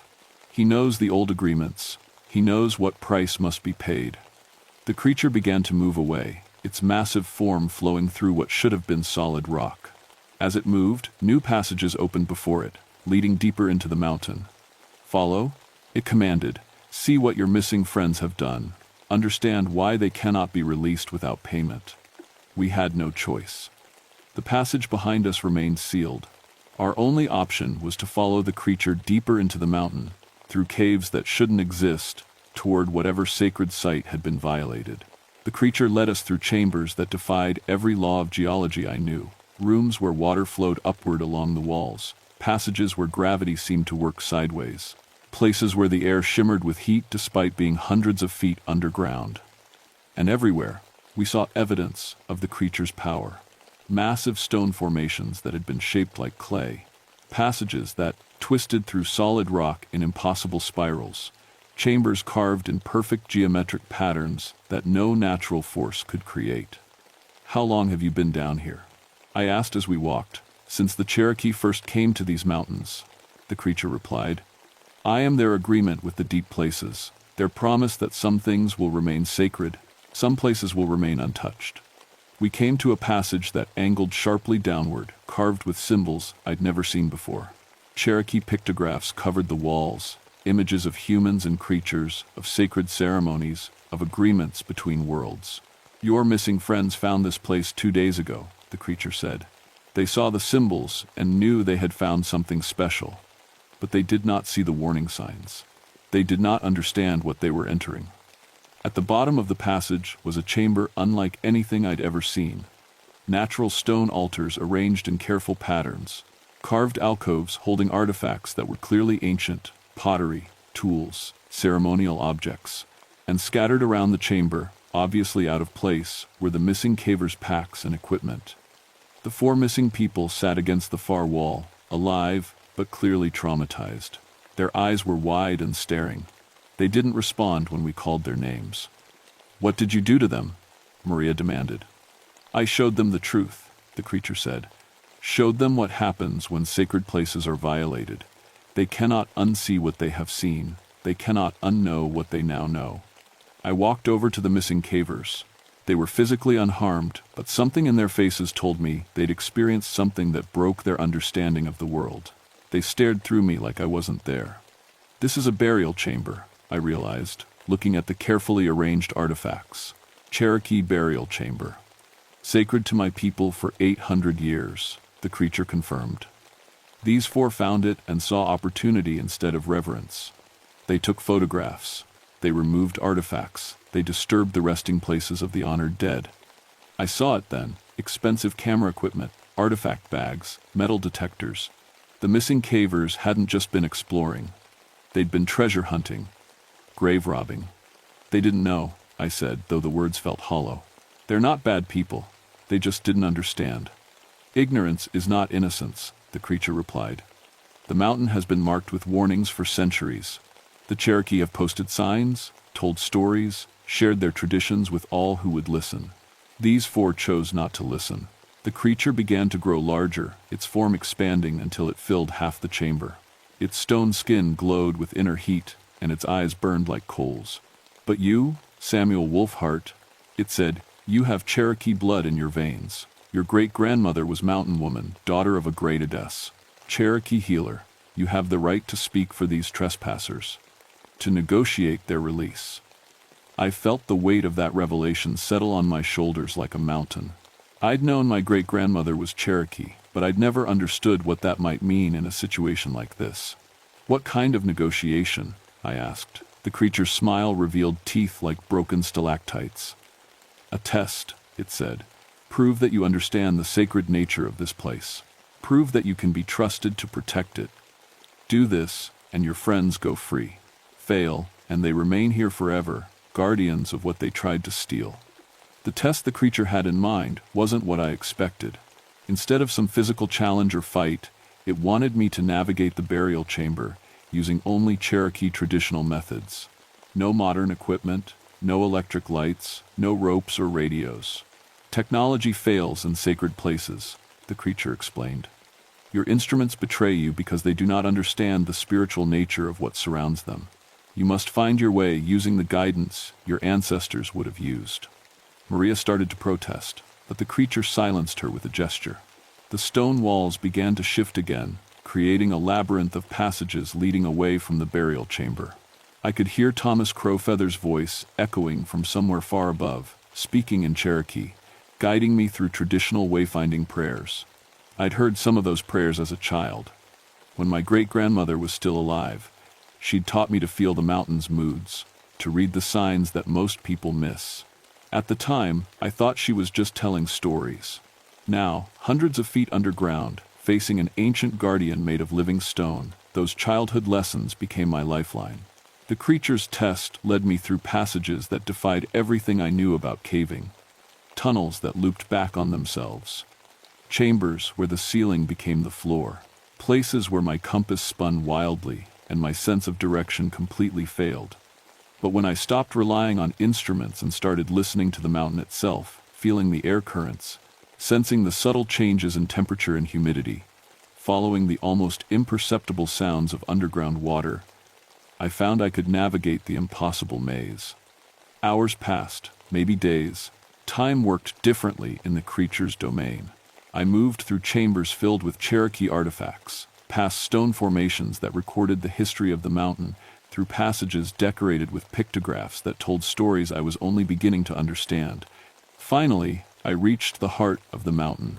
The chamber was vast beyond measurement. The walls disappeared into darkness above and around me. In the center sat a natural throne carved from living rock, and on that throne sat the creature in its true form. 20 feet tall, carved from stone but alive in ways that shouldn't be possible. Its face was ancient beyond imagining, marked by centuries of watching over sacred places.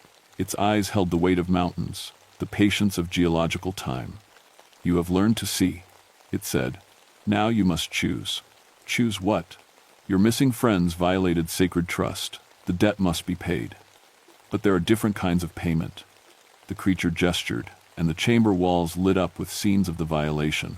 I watched the 4 cavers discover the burial chamber, saw them photograph sacred artifacts, witnessed them packing irreplaceable ceremonial objects into their bags. "They can remain here forever, guardians of what they tried to steal," the creature said. Or what? "You can take their place. One guardian, chosen freely, protects these sacred sites from all future violation. The Cherokee Nation gains a permanent ally in the federal park system. The debt is paid with willing service instead of eternal captivity." I thought about Maria, waiting somewhere above. Thought about the families of the missing cavers. Thought about my 18 years of pulling people out of holes in the earth, and how all of it had led to this moment. "If I agree," I said, "you'll let them go?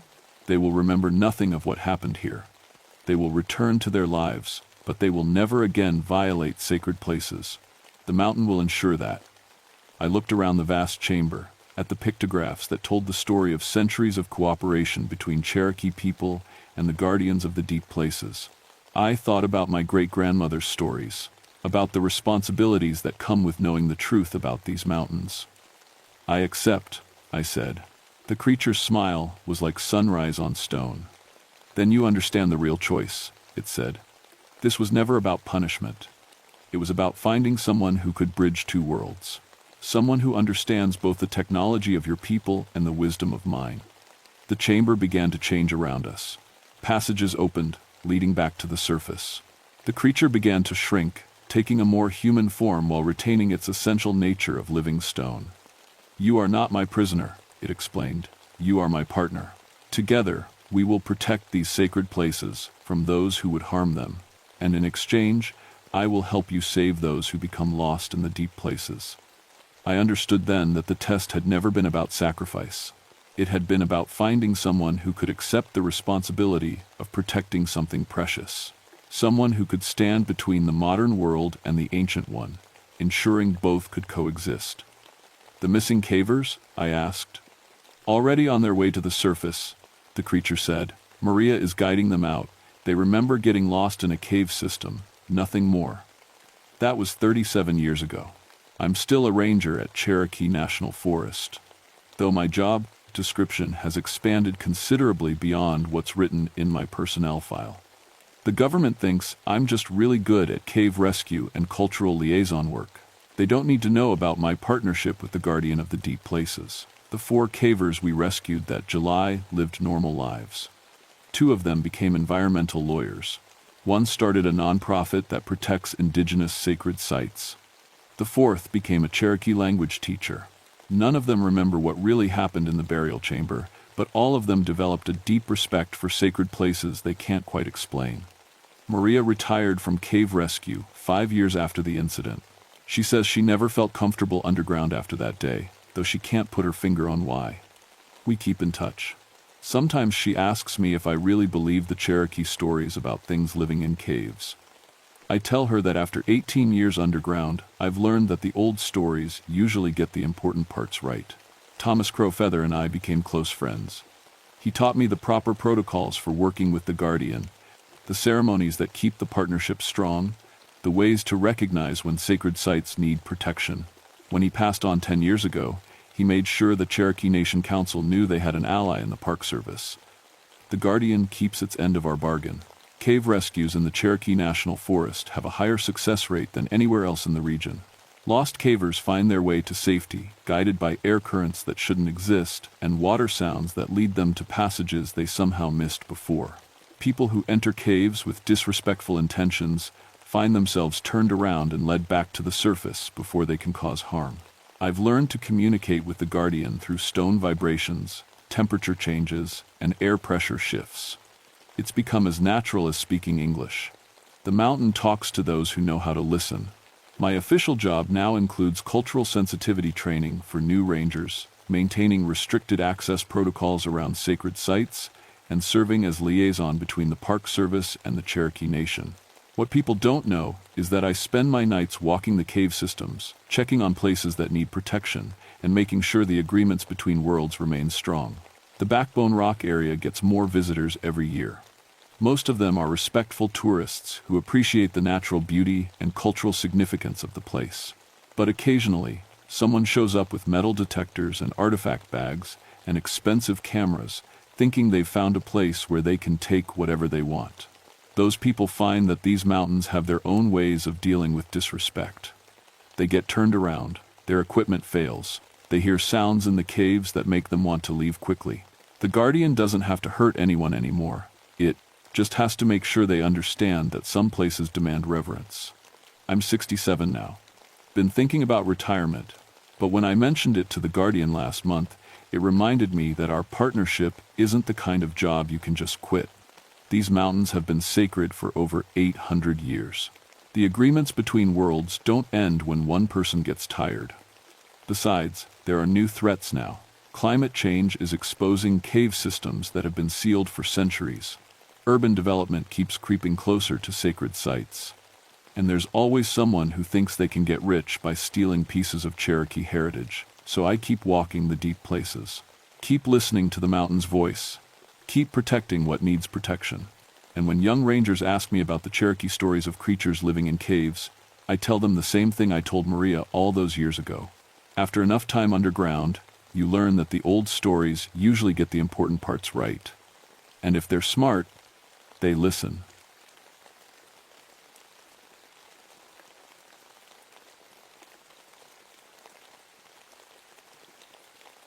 My name is Jonathan Brightfeather, and I've been a park ranger at Seneca Rocks for 14 years.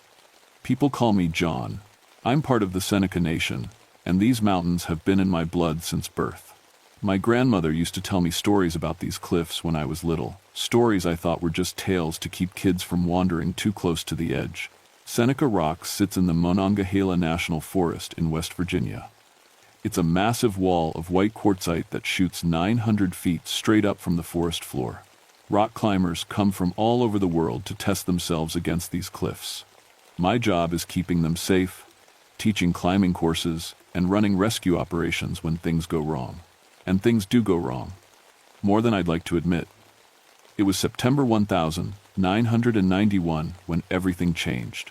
The leaves were just starting to turn, and we were getting those early autumn storms that make climbing dangerous. High winds, sudden weather changes, loose rock from the freeze-thaw cycles. I'd been extra careful about checking conditions before letting climbers head up. I was 37 then, and I thought I'd seen everything these cliffs could throw at people.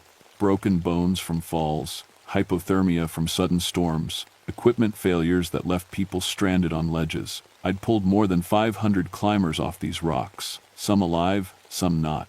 Each rescue taught me something new about staying alive in vertical terrain. But I'd never heard the screaming before.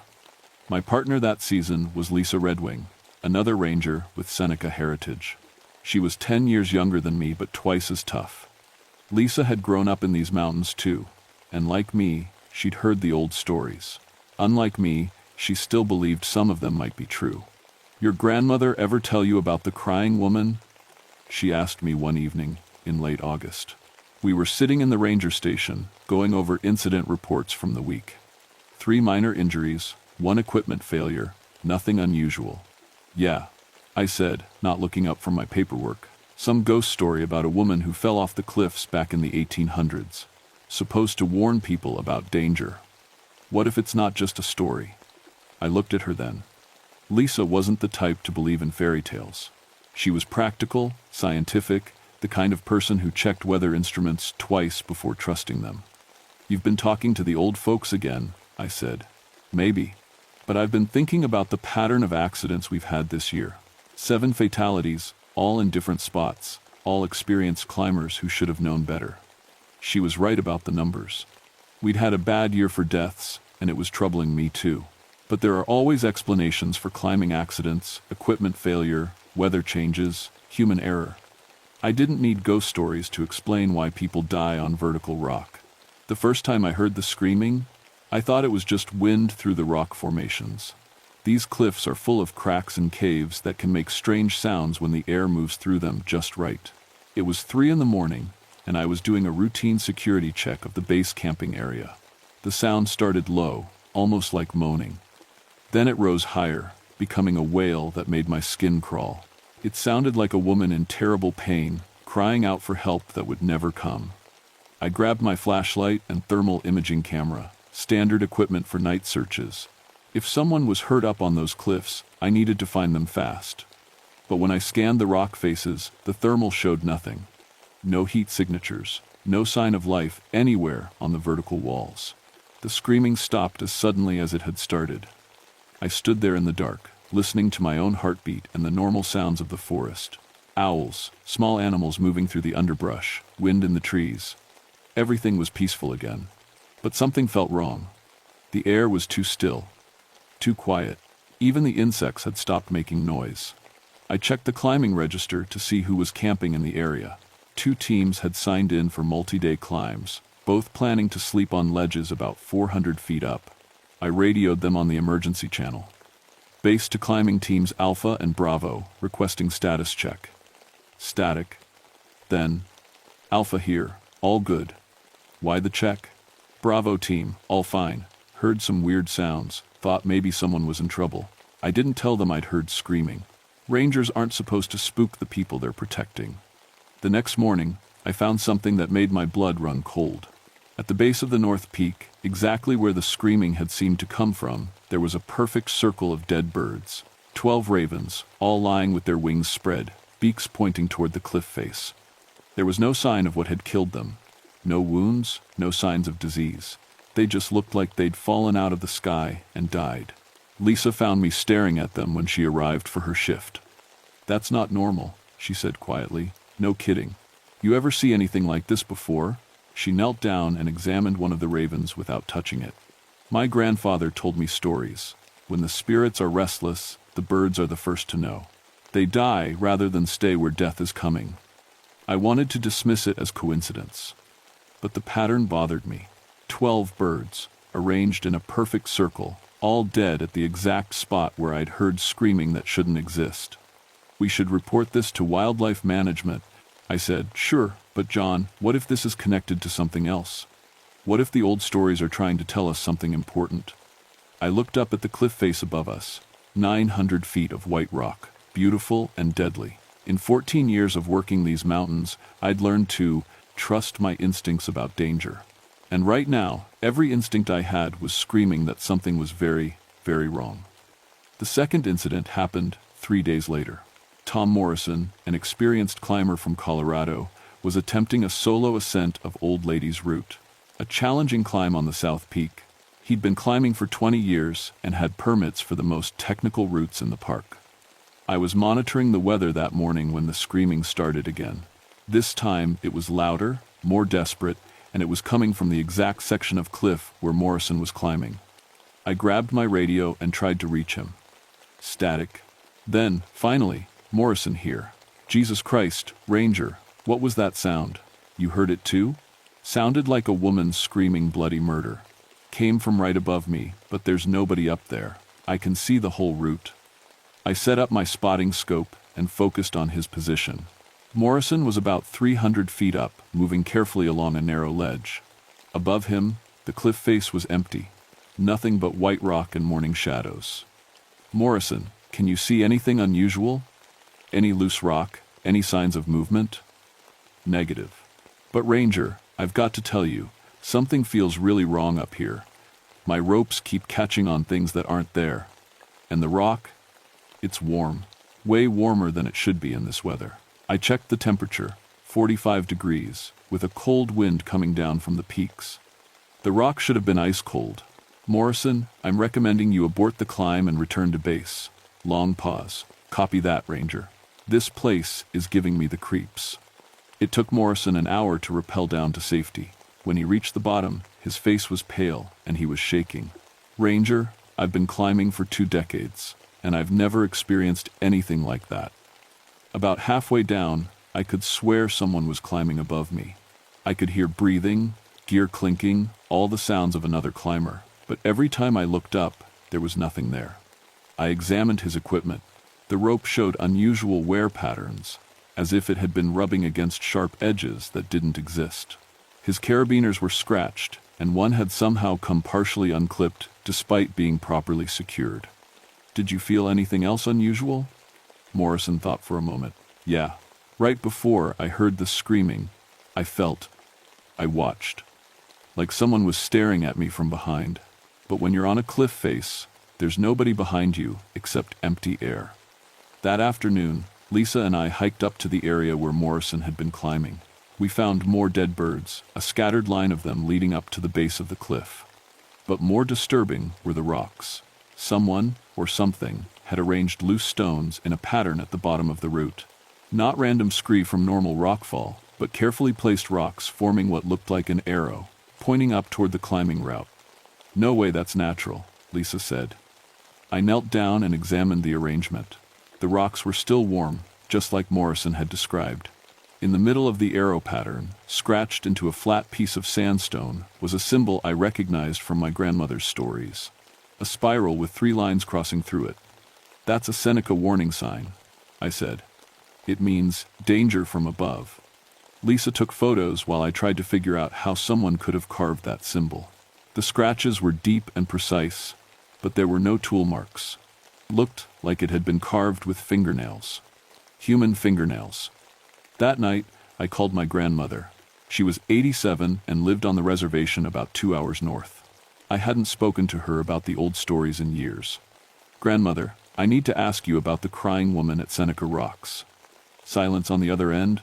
Then, "Jonathan, why are you asking about her now?" I told her everything. The screaming, the dead birds, Morrison's experience, the warning signs. She listened, without interrupting, making small sounds of understanding that told me she wasn't surprised by any of it. "Her name was Mary Cloud Walker," my grandmother said finally.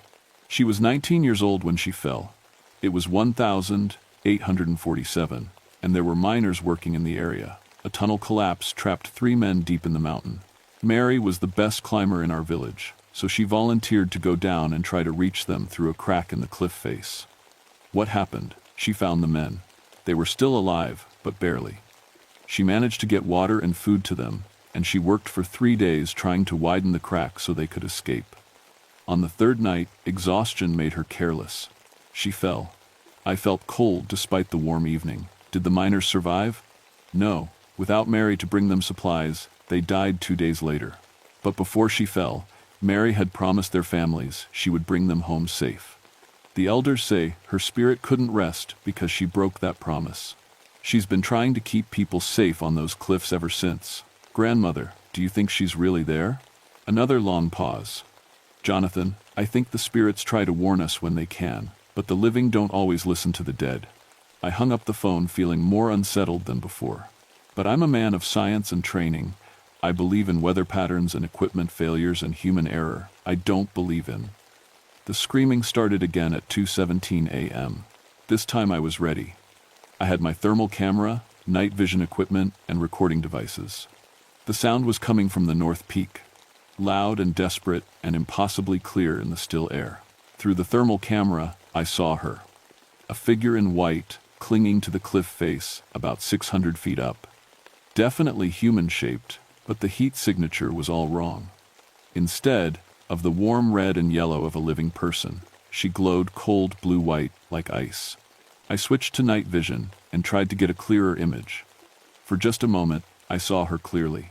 A young Native American woman in a long dress, her black hair streaming in a wind that wasn't affecting anything else.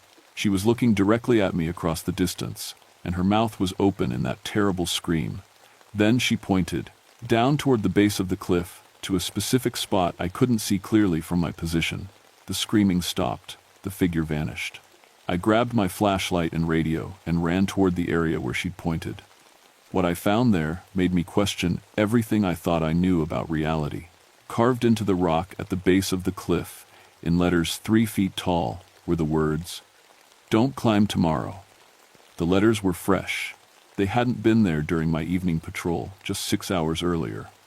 I spent the rest of the night sitting in my truck, staring at that message, trying to come up with a rational explanation. Vandals with climbing gear and portable carving tools? Possible, but who would risk their lives for a prank that elaborate? When Lisa arrived for the morning shift, I showed her the message. "We need to close the climbing areas," she said immediately. Based on what? A ghost story and some vandalism? Based on the fact that something is trying to warn people about danger. And if you don't believe in the supernatural explanation, then believe in the practical one.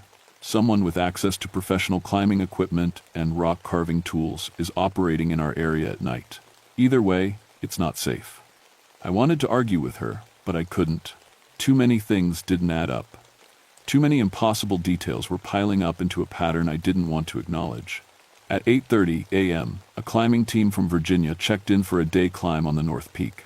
3 people, 2 men and a woman, all experienced, all properly equipped.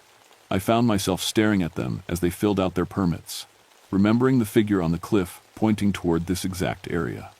"Folks," I heard myself saying, "I need to recommend you consider postponing your climb today. Weather conditions are uncertain." The team leader, a man in his 30s with professional-grade gear, looked at the clear blue sky. "Forecast looks perfect, Ranger. What's the problem?" I couldn't tell them I'd seen a ghost. I couldn't show them a message that might be vandalism. But every instinct I'd developed in 14 years of mountain rescue was screaming at me to keep these people off the cliffs. "Just a recommendation," I said finally. "Conditions can change fast up there." They thanked me politely and headed for the trailhead anyway. I spent the morning in a state of dread I couldn't explain, checking my radio every few minutes, scanning the cliff faces with binoculars. At 11:47 a.m., my worst fears came true. "Mayday, Mayday, this is Climbing Team Virginia requesting immediate rescue. We have a serious accident on North Peak, about 400 feet up. 1 climber down, unconscious, possible head trauma. Need medical evacuation now." The rescue took 4 hours. Sarah Chen, a 28-year-old software engineer from Richmond, had taken a 40-foot fall when her anchor point failed. By the time we got her off the cliff and to a helicopter landing zone, she was in a coma. She died 3 days later without regaining consciousness. The accident investigation found nothing wrong with her equipment. The rock where her anchor had been placed showed no signs of structural failure. According to every technical analysis, what happened to Sarah Chen was impossible. But it had happened exactly 24 hours after the warning message appeared. Lisa didn't say, "I told you so," but I could see it in her eyes. And worse, I was starting to believe she'd been right. The next week brought 2 more incidents. A solo climber named Marcus Webb reported his rope being cut by something sharp while he was rappelling down from the south peak. When we examined the rope, we found clean cuts that looked like they'd been made by a knife, but Webb had been alone on the cliff, and the cuts were in sections of rope he couldn't have reached himself. 3 days later, climbing guide Jennifer Walsh called for emergency assistance when she found herself unable to descend from a ledge on the east face. Her route down had somehow changed. Handholds and footholds she'd used on the way up were no longer there. When I reached her position, I found the rock surface was smooth, where her climbing holds should have been, as if someone had filled in the cracks and crevices with liquid stone. Both incidents had been preceded by the screaming. I started keeping detailed records: times, locations, weather conditions, phases of the moon, anything that might help me understand what was happening. The pattern that emerged was terrifying in its consistency. The screaming always came at night, always from the section of cliff where an accident would occur within the next day or two. The sound lasted exactly 3 minutes and 27 seconds each time, and it was always preceded by the death of birds in the immediate area. Lisa began having dreams. "I see her," she told me after the 3rd week. "The woman in white.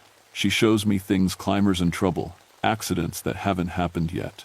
Last night, I dreamed about a man with a red helmet falling from the chimney route. He had a scar on his left hand shaped like a crescent moon." "Lisa, you're under stress. We all are. It's been a bad season."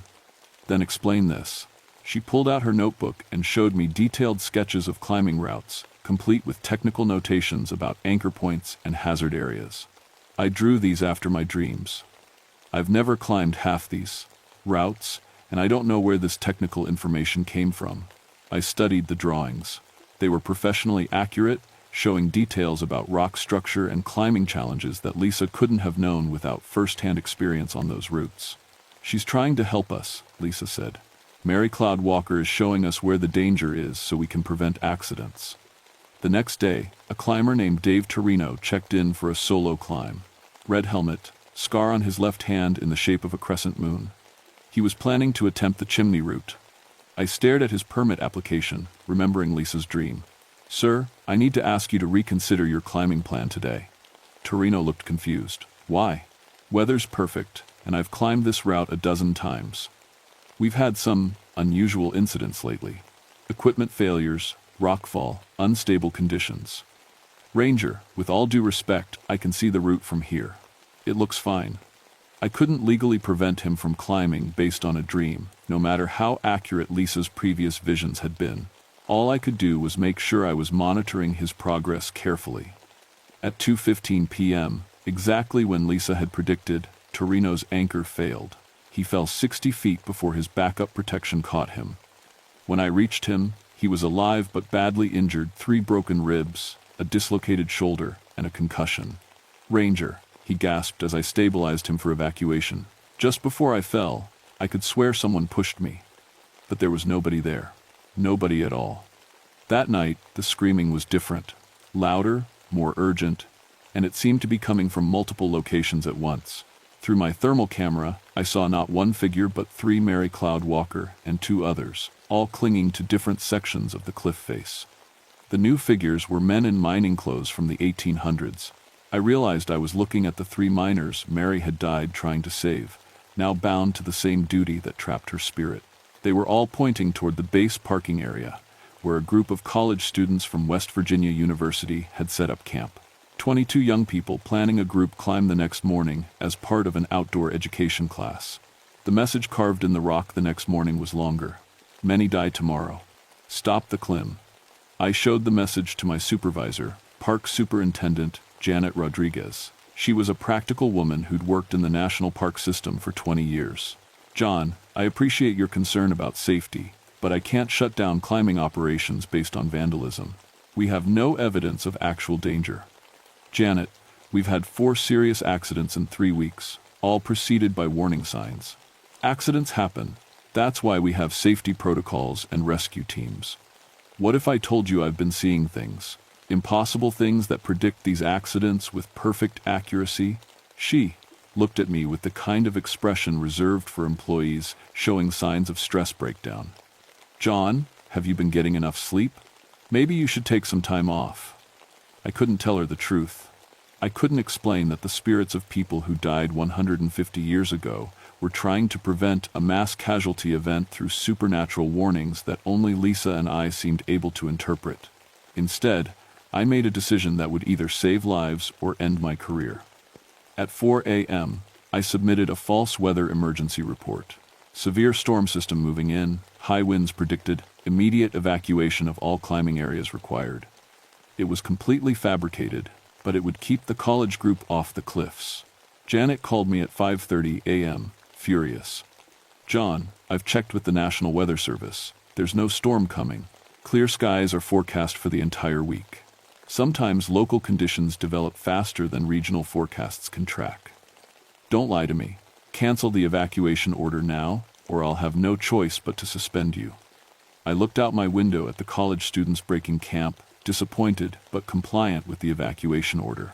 22 young people who would live to see another day because I'd chosen to believe in ghosts rather than bureaucracy.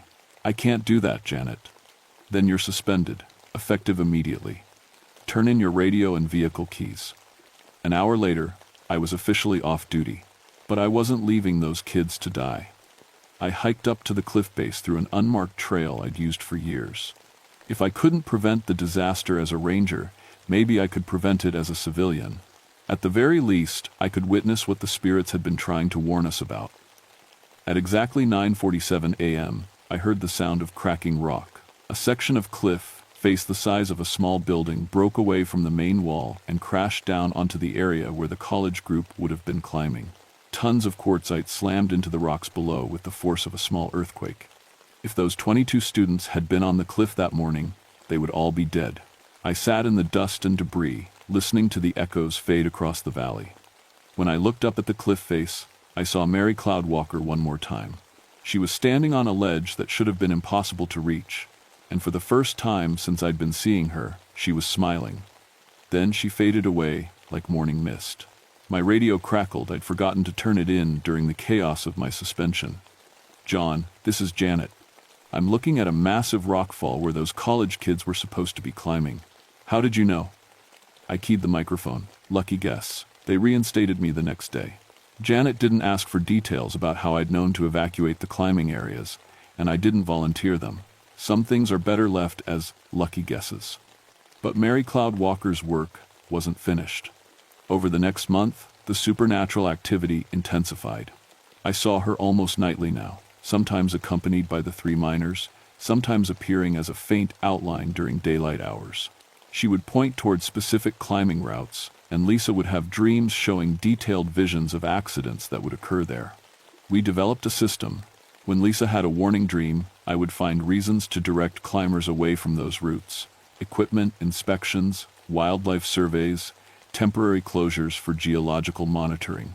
It worked most of the time. But we couldn't save everyone. On October 15th, experienced climber Rachel Martinez ignored my recommendation to avoid the direct route on North Peak. She was training for an expedition in Alaska and needed to practice on challenging terrain. Ranger, I appreciate your concern, but I know my limits. I'll be fine. The screaming that night was the loudest I'd ever heard, desperate and heartbroken. Through my thermal camera, I watched Mary Cloudwalker climb frantically up and down the cliff face, trying to reach the route where Martinez was planning to climb. At dawn, Martinez began her ascent. I monitored her progress through binoculars, dreading what I knew was coming but powerless to prevent it. At 11:30 a.m., Martinez radioed that she was having equipment problems. Her gear was behaving strangely, ropes twisting into knots by themselves, carabiners coming unclipped despite being properly secured. At 11:45 a.m., she screamed. It took me 20 minutes to reach her position with climbing gear. I found Martinez hanging from her safety line, unconscious and bleeding from a head wound. Above her, carved into the rock face in letters I could read even from my position below, were the words, "I'm sorry." Martinez survived, but barely. In the hospital, she told me about her final moments of consciousness. Just before I fell, I saw her. A young woman, in an old-fashioned dress, reaching out like she was trying to catch me. She looked so sad, Ranger, like she'd been crying for 100 years. That night, Mary appeared to me not as a distant figure on the cliff, but standing directly in front of my truck. For the first time, I could see her clearly. She was beautiful and young, maybe 19, with traditional Seneca clothing and long black hair that moved in a wind I couldn't feel. But her eyes were ancient, filled with a grief that seemed to encompass all the deaths she'd witnessed over the past 150 years. She spoke, and I heard her voice as clearly as if she were alive. "I've tried for so long to save them, but I'm not strong enough anymore. Each time I fail to prevent a death, I become weaker. Soon I won't be able to warn anyone." "What do you need?" I asked. "Someone to take my place. Someone who can do what I cannot, actually prevent the deaths instead of just warning about them." I understood. The spirits could see danger coming, but they couldn't physically intervene. They needed a living person who could act on their warnings. "There's a cost," Mary continued. "If you accept this responsibility, you'll see death approaching every person who enters these mountains. You'll know when and how they'll die, but you'll only be able to save them if they listen to warnings from a living ranger instead of a dead woman. And if they don't listen, then you'll watch them die, knowing you could have prevented it. That knowledge will stay with you for the rest of your life."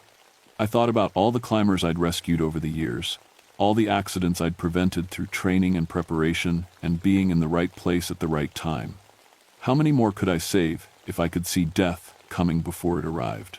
"What happened to the 3 miners you died trying to save?" Mary's expression grew even sadder. "They chose to stay with me rather than move on to whatever comes after death.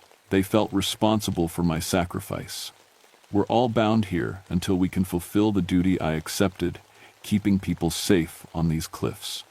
If I do this, will you be free?" "Yes, all of us. But John, you need to understand, this gift comes with a terrible burden. You'll spend the rest of your life carrying the weight of deaths you couldn't prevent, and you'll never be able to tell anyone the real reason you know what you know." I looked up at the cliffs, thinking about all the people who came here seeking adventure and challenge, unaware of the supernatural guardians trying to protect them. "I accept." Mary smiled for the second time since I'd been seeing her. She reached out as if to touch my face, and I felt a coldness pass through me that went deeper than physical sensation. It was the chill of centuries, the accumulated grief of every life lost on these cliffs, the weight of responsibility for protecting everyone who would ever climb here. Then she was gone. But I wasn't alone. Standing behind me were Lisa and my grandmother, who had driven down from the reservation without telling me she was coming. "Your grandmother called and told me what was happening," Lisa said. "We've been watching from the parking area. Did you see her?" My grandmother nodded. "Mary Cloud Walker can rest now. But grandson, you've accepted a heavy burden. Someone has to carry it." "Yes, and now someone will. But you won't carry it alone." Lisa stepped forward. "I've been having the dreams for weeks. I think the spirits have been preparing me to help you." Over the following days, I discovered the extent of my new abilities. When climbers entered the park, I could see a faint aura around those who were in danger, a dark shadow that intensified as the time of their accident approached. I could sense which routes were unstable, which equipment would fail, which weather changes would trap people on exposed ledges. Most importantly, as a living ranger with official authority, I could close routes, require equipment inspections, and order evacuations in ways the spirits never could. The first life I saved was a solo climber named Kevin Park, who arrived with plans to attempt a dangerous winter ascent. The shadow around him was so dark it looked like he was already dead. I required him to climb with a partner and mandated specific safety equipment that prevented the rockfall accident that would have killed him. The second was a family group whose youngest member, a 12-year-old girl, was going to slip on wet rock and fall to her death. I closed that section of cliff for routine maintenance until conditions improved.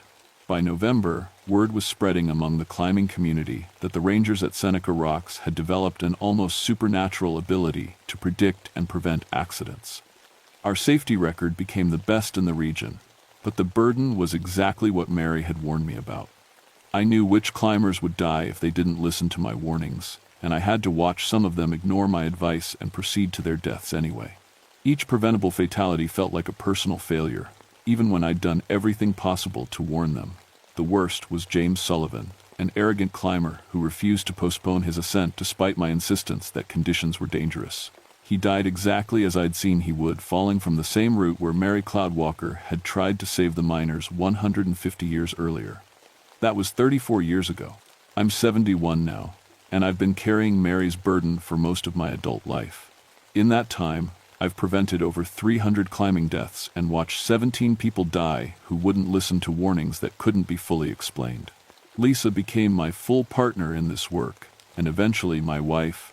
Her dreams evolved into a gift for sensing which specific routes and conditions would be dangerous, complementing my ability to see death approaching individual climbers. Together, we've made Seneca Rocks one of the safest climbing areas in North America. My grandmother passed away in 2003. But before she died, she taught me the traditional ceremonies for honoring Mary Cloudwalker and the 3 miners. Every October 15th, the anniversary of Mary's death, we hold a remembrance ceremony at the base of the cliffs. The climbing community has adopted it as an annual safety awareness event, never knowing they're actually honoring the spirits who've been protecting them for generations. The supernatural activity at Seneca Rocks mostly ended when I accepted Mary's burden, but not completely. Sometimes, during particularly dangerous conditions, I still see her on the cliffs, no longer trapped and desperate, but watching peacefully as Lisa and I do the work she can no longer perform.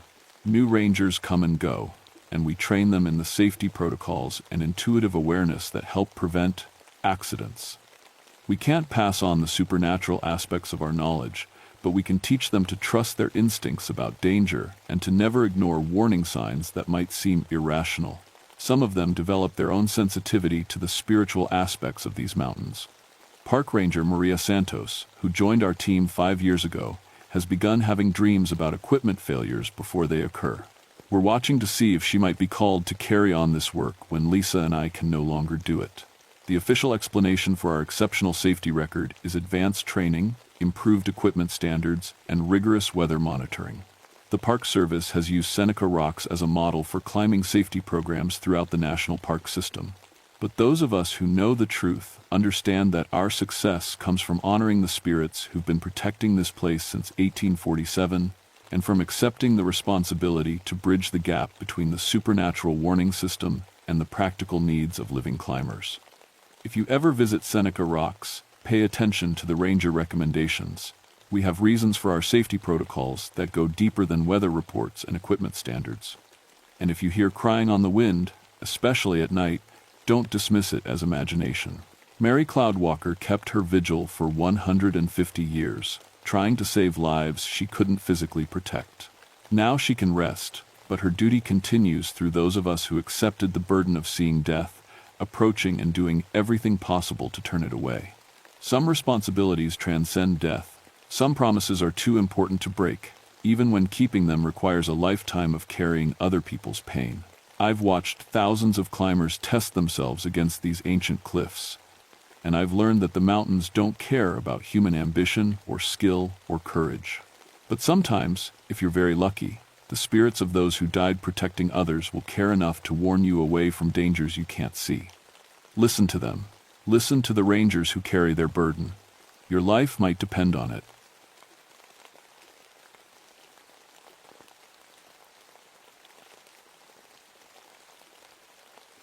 My name is Maria Shadowhawk, and I've been a park ranger at Blackwater Falls for 15 years. People always ask about my last name, and I tell them it comes from my Cherokee grandmother. She used to say our family could see things that others couldn't. I never believed her until I started working here. Blackwater Falls is one of the most beautiful places in West Virginia. The waterfall drops 57 feet into a misty pool below.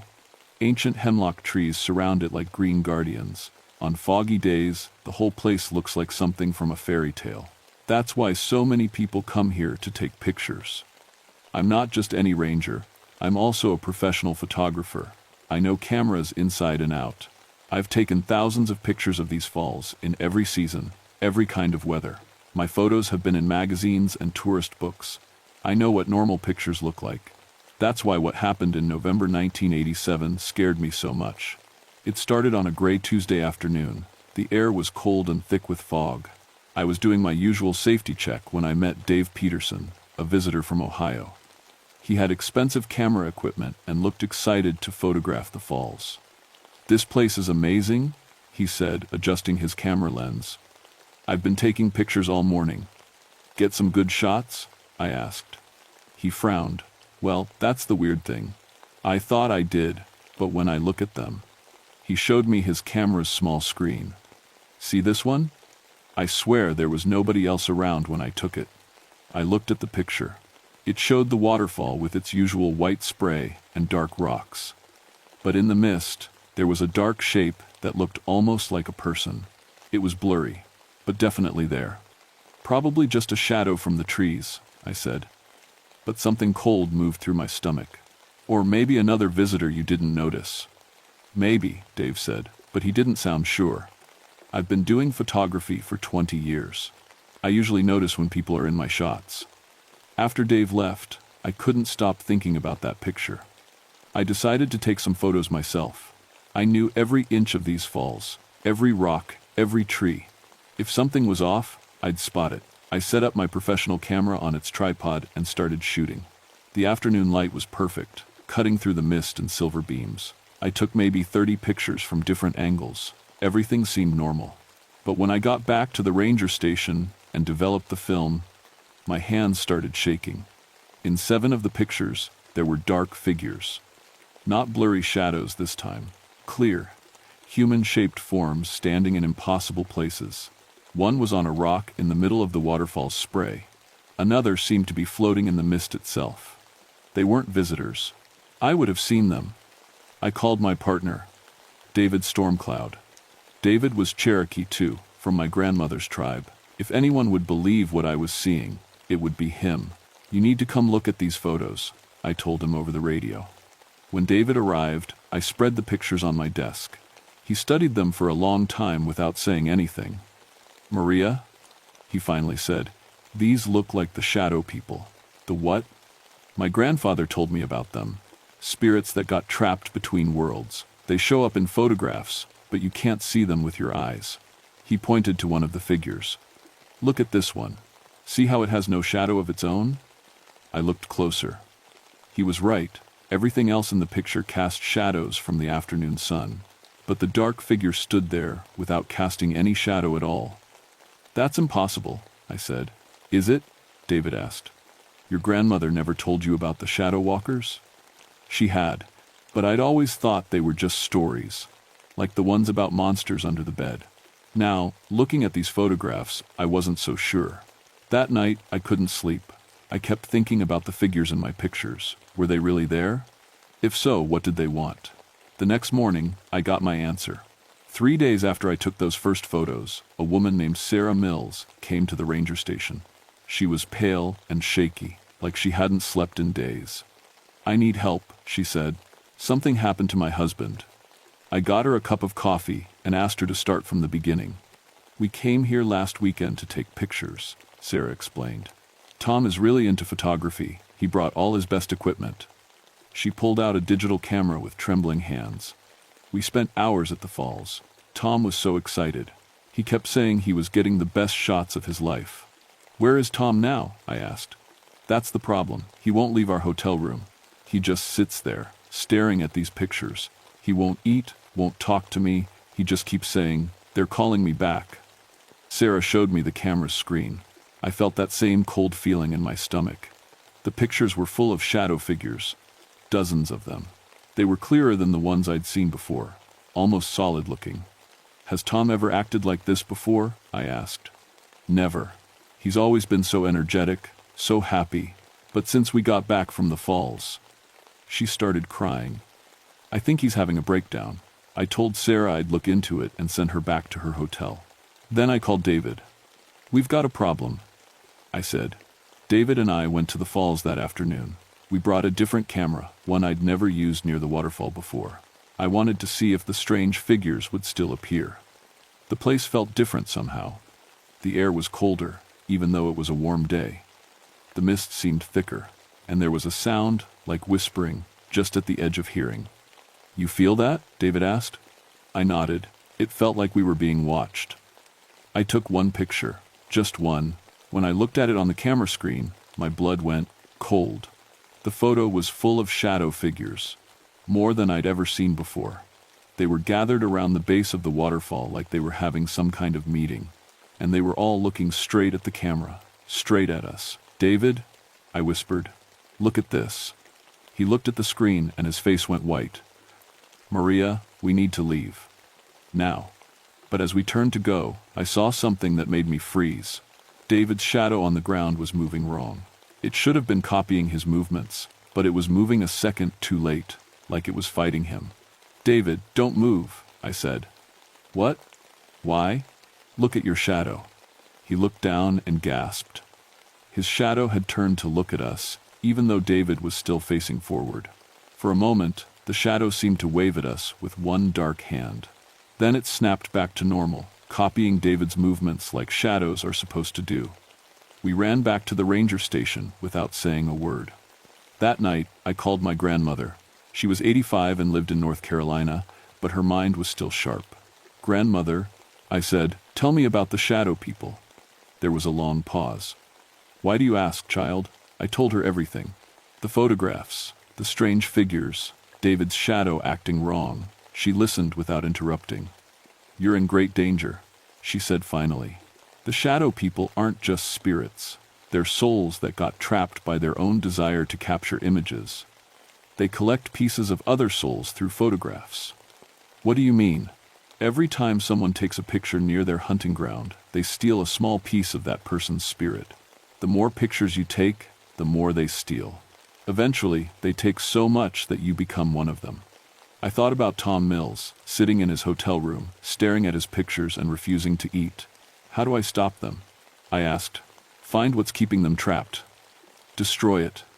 But be careful, Maria. They'll fight to protect their prison, and once they know you're trying to help their victims, they'll come for you." I hung up the phone with shaking hands. Outside my window, the fog was rolling in from the falls. In the dim light, I could swear I saw dark shapes moving through the mist. The shadow people knew I was watching them, and now they were watching me back. The next morning, I went to the local library to research the history of Blackwater Falls. If my grandmother was right about the shadow people being trapped souls, maybe I could find out who they used to be. What I found made everything worse. In 1889, a famous photographer named Edmund Blackthorne came to West Virginia. He was part of a movement called spirit photography. People who claimed they could take pictures of ghosts and demons. Most of them were fakes, but Blackthorne was different. He truly believed he could capture souls on film. Blackthorne set up camp at Blackwater Falls with 5 assistants. They spent months there, taking hundreds of photographs. According to newspaper reports, Blackthorne became obsessed with the idea that the mist around the falls contained trapped spirits. The newspaper story ended badly. In November 1889, all 6 men disappeared. Search parties found their equipment scattered around the falls, but never found the men themselves. The only clue was their final photographs, which showed dark figures that hadn't been visible when the pictures were taken. Sound familiar? I drove back to the ranger station, feeling sick. 6 photographers had vanished at the falls over 100 years ago. Now visitors were taking pictures and having mental breakdowns. Tom Mills was getting worse. His wife had called that morning to say he wouldn't even speak anymore. I had to do something, but what? How do you fight something that lives in photographs? I decided to try an experiment. I took one of my old cameras and loaded it with fresh film. Then I went to the falls, but this time I brought something special. A small mirror my grandmother had given me years ago. She'd said it was blessed by Cherokee medicine men to protect against evil spirits. The waterfall was busier than usual. A group of tourists had arrived with expensive cameras. They were laughing and posing for pictures, not knowing what danger they were in.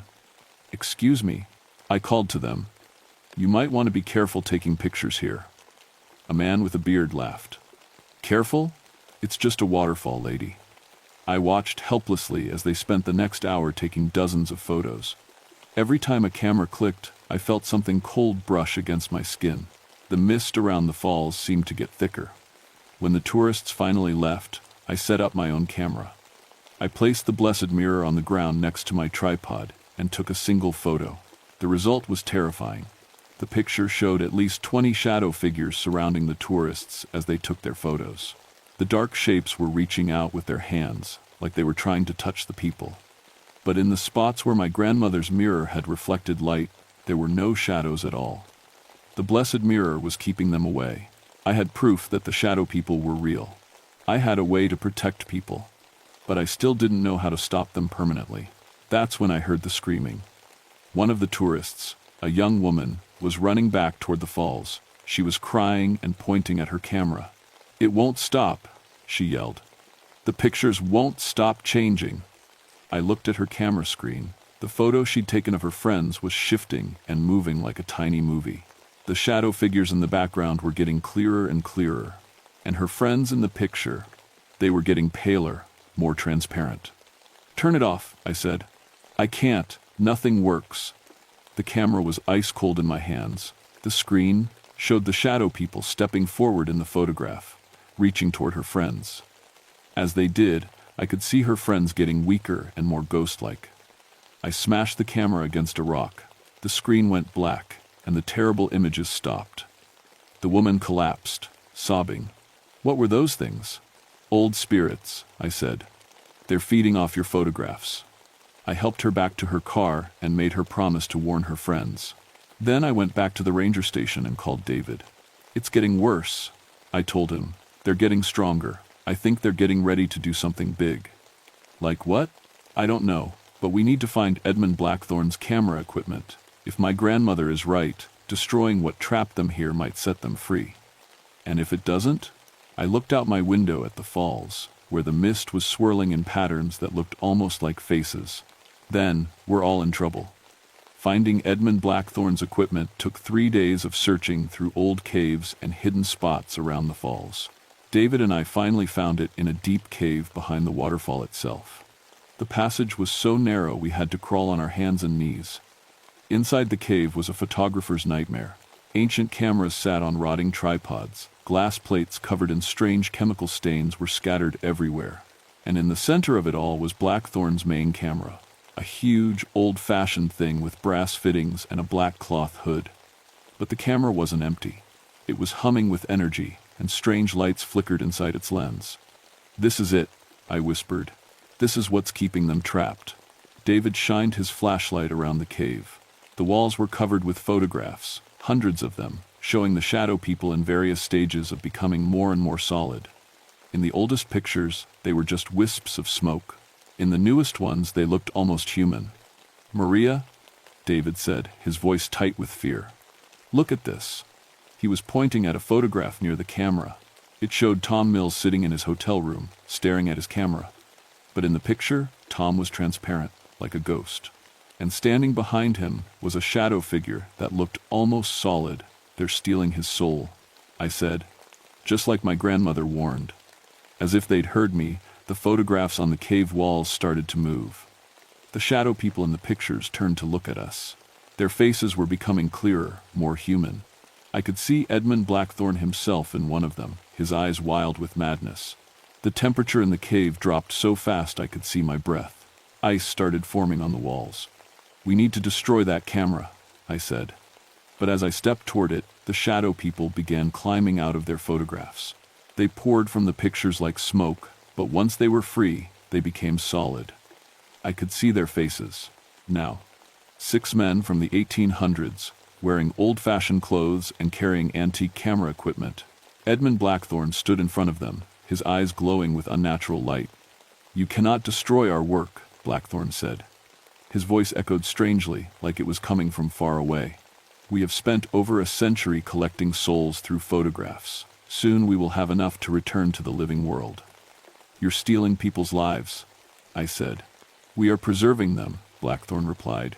"Each soul we capture lives forever in our photographs. Isn't that what all photographers want? To make moments last forever?" The other shadow figures spread out around the cave, blocking our escape. I pulled out my grandmother's mirror and held it up. Where its reflection touched them, the shadows writhed and pulled back. Cherokee magic, Blackthorn hissed. Your ancestors always meddled in things they didn't understand. I understand enough, I said. I reached into my backpack and pulled out a bundle of sage that my grandmother had sent me. I understand that you're not preserving anything, you're destroying it. I lit the sage with my lighter. The smoke filled the cave, and the shadow figures screamed. They began to fade, but not disappear. Clever, Blackthorn said, but not enough. He pointed his antique camera at me and David. There was a flash of impossible light, and I felt something being pulled out of my chest. It was like having my breath taken away, but worse. I could feel part of my soul being drawn into the camera. David collapsed next to me, gasping for air. Can't breathe. I realized what I had to do. Still holding my grandmother's mirror, I stumbled toward Blackthorn's camera. The other shadow figures tried to stop me, but the sage smoke and the blessed mirror kept them at bay. If you destroy the camera, you'll release a century of stored souls, Blackthorn warned. The energy will destroy you. Maybe, I said, but it'll free everyone you've trapped. I raised my grandmother's mirror above the camera. For a moment, I saw myself reflected in its brass surface, but I also saw all the souls that had been trapped inside. Tom Mills was there, and Sarah, and hundreds of other visitors over the years. They were all looking at me with hope in their eyes. Please, Tom's soul whispered from inside the camera, set us free. I brought the mirror down as hard as I could. The camera exploded with light and sound. The cave shook like an earthquake. The shadow figures screamed as they were pulled back into whatever realm they'd escaped from. And I felt a rush of souls flowing out of the broken camera, finally free to move on to whatever came next. The last thing I saw before I passed out was Edmund Blackthorn's face, twisted with rage and defeat as he faded into nothingness. I woke up in the hospital 3 days later. David was sitting next to my bed, looking tired, but alive. How do you feel? He asked. Like I got hit by a truck, I said. But alive. What happened after the camera broke? Biggest electrical storm anyone's ever seen at the falls. Lightning hit the cave and sealed it shut. Parks closed for repairs. He smiled. Tom Mills called yesterday. He's completely back to normal. Doesn't remember anything about the photographs. And the other visitors? All fine. Whatever was affecting them, it's gone now. I spent a week recovering in the hospital. When I finally went back to work, Blackwater Falls felt different. The mist was normal mist. The air was warm and welcoming. When I took photographs, they showed exactly what I could see with my eyes. But I wasn't quite the same either. Sometimes, when I look through my camera viewfinder, I can see things that others can't. Not shadow people, those are gone for good. But sometimes I see lost hikers before they're officially missing, or I spot dangerous rock slides before they happen. My grandmother says the experience opened my spiritual sight. I use this gift to help people. I've prevented 3 accidents and found 2 missing children just by seeing things others couldn't see through my camera lens. The cave behind the waterfall never reopened. The Park Service decided it was too dangerous after the rock slide. Sometimes tourists ask me about the legends of the shadow people, and I tell them they're just old stories. But I keep my grandmother's mirror in my camera bag, just in case. 6 months after the incident, I got a letter from the Cherokee Nation. They wanted to make Blackwater Falls an official protected spiritual site. I helped them set up blessing ceremonies to make sure nothing like the shadow people could ever take hold here again. Now, when visitors come to take pictures of the beautiful waterfall, they go home with exactly what they came for: memories of a lovely day in nature. Their photographs show waterfalls and trees and smiling faces, nothing more. And that's exactly how it should be. But if you're ever at Blackwater Falls and your camera starts acting strange, or if you see dark shapes in your photos that weren't there when you took them, don't ignore it. Come find me. I'm Maria Shadowhawk, and I know how to deal with things that live in photographs. Because sometimes, the camera really does capture more than you bargained for. Asterisk. The end, asterisk, asterisk, asterisk, author's note. Asterisk, asterisk. This story is based on the real Blackwater Falls State Park in West Virginia, though all supernatural events are fictional. The park is a beautiful and safe place to visit and take photographs. No actual shadow people were harmed in the making of this story.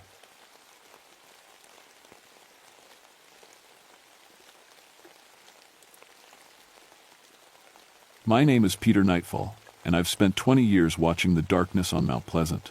Most folks think that's a strange way to make a living, but someone has to keep track of what moves through these Virginia mountains when the sun goes down. I'm a night ranger for Jefferson National Forest, and I know every sound these woods make after dark. People always ask me how I got into this line of work. The truth is, I never planned on it. I used to work radar for the Air Force, watching blips on screens, tracking everything that flew through our airspace. I was good at it too. Could tell you what kind of aircraft was coming from 50 miles away, just by how it moved on the scope.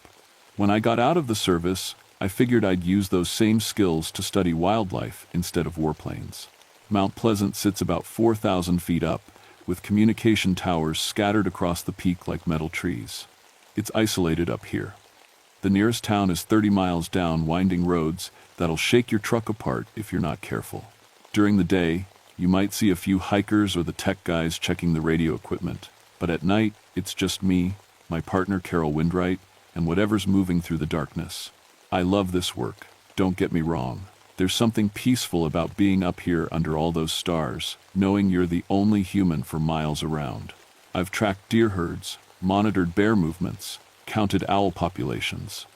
After 15,000 hours of night duty, I thought I'd seen everything these mountains had to offer. That changed in August of 1976. It started with the animals acting strange.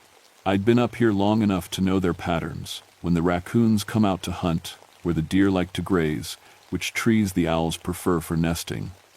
But that August, everything was off. The nocturnal animals that should have been active were nowhere to be found.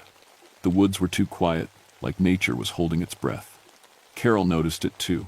She'd been working these mountains almost as long as I had, and she could read animal behavior like a book. Something's got them spooked, she told me one night as we sat in the observation tower, scanning the forest with our binoculars. I haven't seen a single bat in 3 nights. That's not normal. I trusted Carol's instincts. She grew up in these mountains, knew the old Cherokee stories about things that lived in the deep woods. Her grandmother used to tell her about the flying man, something with red eyes that showed up before bad things happened. I always figured it was just local folklore, the kind of stories mountain people tell to keep kids from wandering off at night. But then the electronics started acting up. It began with small things. Radios picking up signals from empty frequencies, infrared sensors detecting heat signatures that vanished before we could track them. I'd check and recheck the equipment, but everything seemed to be working fine. The problems only happened at night, and only when we were monitoring certain areas of the mountain. One clear evening, I was calibrating the radar equipment we used to track migrating bird flocks. The screen showed something moving at about 2,000 feet, which wasn't unusual. Birds flew over the mountain all the time. But this contact was different. It was too big for a bird, too fast for a helicopter. The radar showed something with a 15-foot wingspan moving at speeds that should have been impossible for anything that size. I called Carol over to look at the screen. "What do you make of this?" She studied the blip for a few seconds, watching it make a perfect 90-degree turn without losing speed or altitude. "That's not a bird," she said quietly. "And it's not a plane either." We tracked the object for 10 minutes before it disappeared completely, not flying away, just vanishing from the screen like someone had turned off a switch. I ran diagnostics on the radar system 3 times. Everything checked out perfect. That was the first time I seriously considered that something strange was happening up here. But I'm a practical man, trained to look for logical explanations. Equipment malfunctions happen. Birds can move in unexpected ways. There had to be a reasonable answer. I just hadn't found it yet. The real trouble started 2 days later. Carol and I were doing our regular patrol around midnight when we heard the first scream. It wasn't an animal sound. I know every noise the local wildlife makes, from the screech of an angry bobcat to the howl of coyotes calling to their pack. This was something else entirely. A sound that seemed to come from directly overhead, but also from everywhere at once. It lasted maybe 5 seconds, then cut off like someone had slammed a door. "Did you hear that?" Carol whispered. I nodded, already reaching for my flashlight. The beam cut through the darkness, revealing nothing but empty trees and the glint of the communication towers in the distance. But something felt wrong. The air itself seemed heavier, like the pressure you feel before a thunderstorm. My radio crackled to life. "Unit 47, this is base. "We're getting reports of a disturbance in your area. Everything okay up there?" I keyed the microphone. "Unit 47 here. We heard something, but we're investigating. We'll report back in 10 minutes. What we found still gives me nightmares." About 50 yards from the main trail, Carol's flashlight beam caught something that shouldn't have been there. Footprints. But not from any animal I'd ever seen. They were huge, at least 18 inches long, and showed clear claw marks pressed deep into the rocky ground. Whatever made them had to weigh several hundred pounds. "Peter," Carol called softly. "Look at this." She was shining her light up into the trees above the prints. Branches were broken at a height of about 12 feet, snapped clean off as if something large had crashed through them. But the strange part was the pattern. The damage went straight up for 30 feet before stopping completely. Whatever had caused it hadn't climbed the tree. It had gone straight up through the branches, and then, what? Flown away? I took pictures of everything with the camera we used for wildlife documentation, though I wasn't sure anyone would believe what we'd found. The prints were unlike anything in our field guides. Too big for a bear, wrong shape for a mountain lion. The claw marks were too deep and too far apart. "We need to call this in," I said. But when I tried to use the radio, all I got was static. The communication towers were less than a mile away, and our equipment was military grade. There was no reason we shouldn't have been able to reach base. That's when we saw the eyes. They appeared about 40 feet away, hovering about 10 feet off the ground. Two red dots glowing like cigarette ends in the darkness, too far apart to belong to any normal animal. They just hung there, watching us, unblinking. I raised my flashlight toward them, but the beam seemed to die before it reached whatever was carrying those eyes. The light just faded into the darkness like it was being absorbed. "Don't move," Carol breathed beside me. For 30 seconds that felt like 30 minutes. We stood frozen while those red eyes observed us. I could hear my own heartbeat, could feel sweat running down my back despite the cool mountain air. Every instinct I had was screaming at me to run, but my Air Force training kept me steady. Never turn your back on an unknown contact. Then the eyes blinked once and vanished. The silence that followed was complete. No insects, no night birds, no wind through the trees. Even our breathing seemed too loud. I kept my flashlight aimed at the spot where the eyes had been, but there was nothing there now except empty darkness. "What was that?" Carol whispered. "I don't know." But that wasn't entirely true. Deep down, in a part of my mind that I usually kept locked away, I was starting to remember the stories Carol's grandmother had told. The flying man with red eyes, the warnings about death omens. We finished our patrol in silence, both of us jumping at every shadow. When we finally made it back to the observation station, our radio equipment was working normally again. I filed a routine report about the broken branches and unusual tracks, but I didn't mention the eyes. Who would believe that? I didn't sleep well for the next 3 days. Every time I closed my eyes, I saw those red dots hovering in the darkness, watching me with an intelligence that felt ancient and terrible. Carol started having dreams. She told me about them over coffee before our next shift. Dreams where she could fly over the mountain, seeing everything spread out below her like a map. In the dreams, she watched cars driving along, the interstate 20 miles away, saw their headlights following the curves of the highway. "The weird part," she said, "is that I wake up knowing things. Like yesterday, I knew that blue sedan would have engine trouble before it happened. I watched the driver pull over to the side of the road, saw him get out and look under the hood. Then I woke up and heard about it on the traffic report. I didn't know what to say to that." Carol was one of the most level-headed people I'd ever worked with. If she said she was having prophetic dreams, I believed her. But that didn't mean I understood what was happening to her, or to me, for that matter. Because I was starting to notice things too. Little things at first.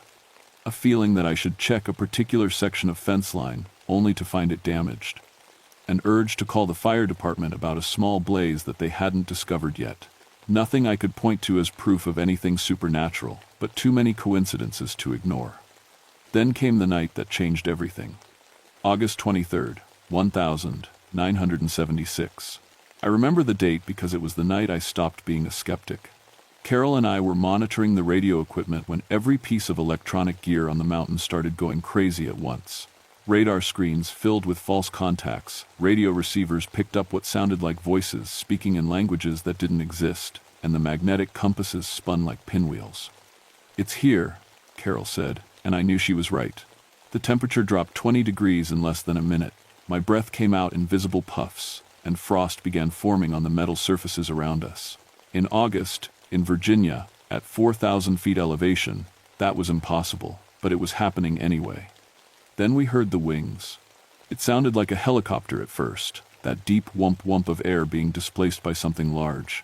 But helicopters don't fly without lights, and helicopters don't hover completely silent between wing beats. This was something else entirely. I grabbed the spotlight we used for emergency signaling and aimed it toward the sound. What I saw in that beam of light still wakes me up some nights.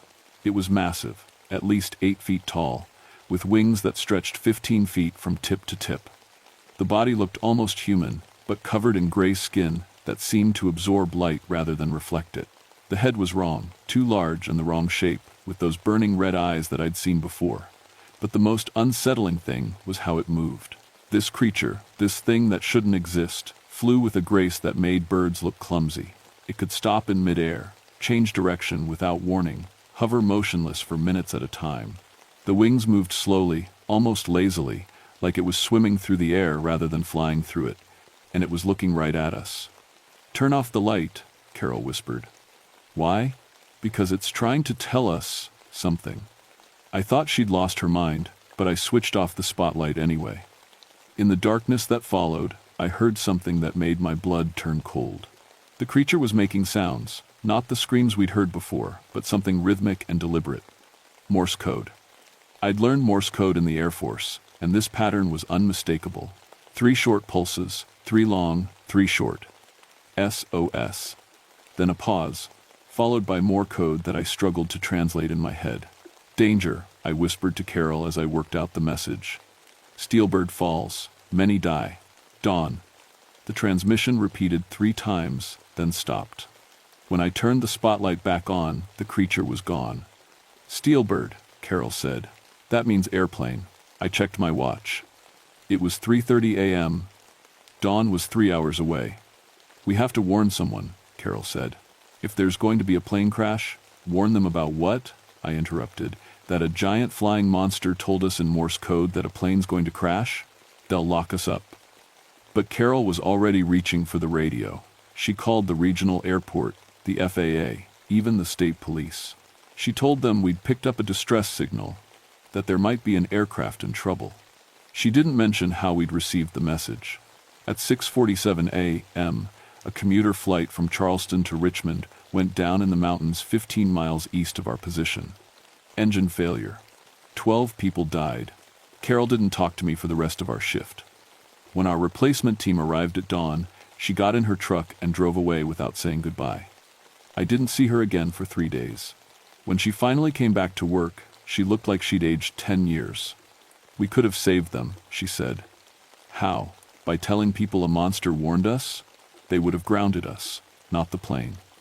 There had to be a way. Maybe she was right. Maybe we could have found some believable explanation that would have kept that plane on the ground. But we didn't. And 12 people were dead because we couldn't figure out how to deliver a warning that anyone would take seriously. That's when I realized what we were dealing with. This wasn't just some unknown species of animal. This was something that could see the future, something that was trying to prevent disasters. And for some reason, it had chosen us as its messengers. The question was, what were we going to do about it? Over the next 2 weeks, the pattern repeated itself 4 more times.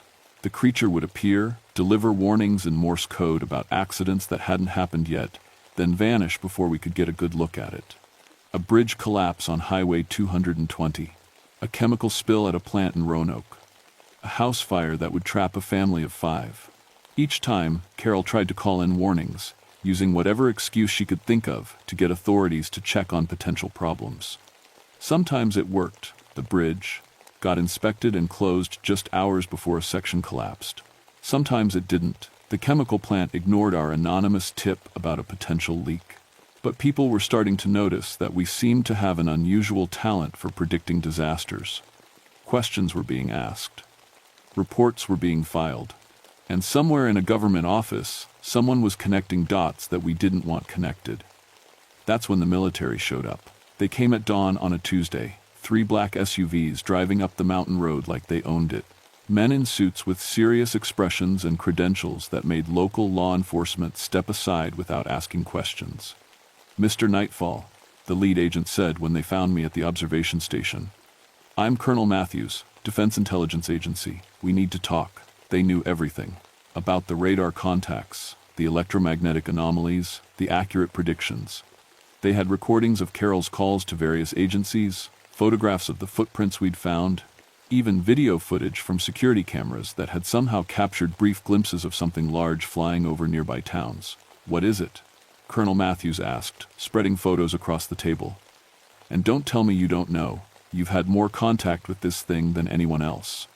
I looked at the images, dark shapes against night skies, blurred and indistinct but clearly showing something with wings that was far too large to be a bird. In one photo, taken from a traffic camera, you could just make out 2 glowing red dots where the eyes should be. "I don't know what it is," I said, which was the truth. "But I know what it does."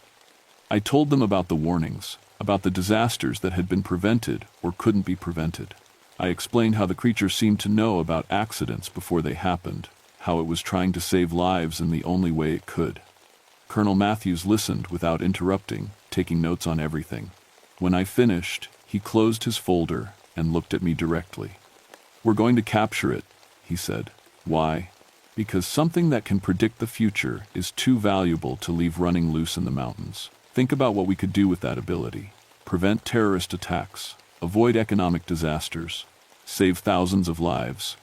And if it doesn't want to be captured, then we'll make it want to cooperate." I knew what that meant. They'd cage it, study it, probably dissect it to figure out how its abilities worked.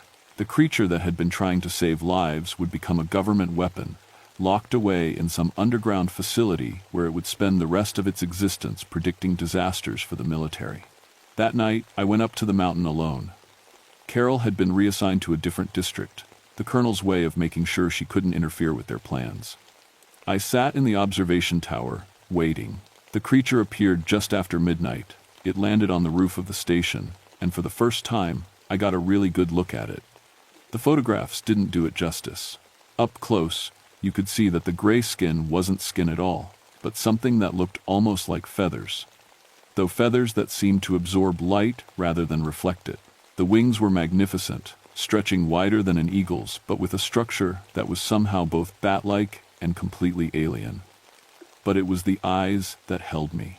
They weren't just glowing red dots, they were intelligent, ancient, and deeply sad. Looking into them was like staring into the eyes of something that had seen too much suffering and was tired of carrying the weight of knowledge it couldn't share. The creature looked at me for a long moment, then began tapping against the metal roof. More Morse code. "They come for me," I translated. "Tomorrow. Help." I stood up slowly, making sure not to make any sudden movements. "I don't know how to help you," I said out loud, feeling foolish for talking to something that probably couldn't understand English. The creature tilted its head, studying me. Then it reached out with one massive hand and touched my forehead. The world exploded into vision. I saw the future. Not just one future, but dozens of possible futures, all branching out from this moment like the limbs of an enormous tree. In one, the military succeeded in capturing the creature, and within 6 months, it died in captivity. The disasters it would have prevented happened anyway, killing hundreds. In another, it escaped but was shot down by fighter jets. Its body recovered and studied until there was nothing left to study. But there was one future where it survived, where it continued its mission of preventing disasters, saving lives that would otherwise be lost. In that future, I helped it escape, and somehow managed to build a bridge between its kind and mine. The vision faded, leaving me gasping and disoriented. The creature was still standing on the roof, watching me with those ancient eyes. "You're not alone, are you?" I asked.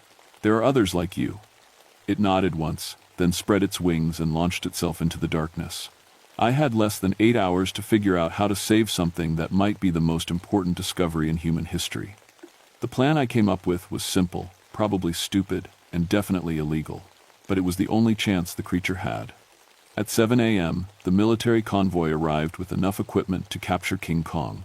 They had nets, tranquilizer weapons, electromagnetic pulse devices, and a transport cage that could have held a small elephant. Colonel Matthews was confident that within hours he'd have his prize. He didn't know that I'd spent the night sabotaging every piece of electronic equipment on the mountain.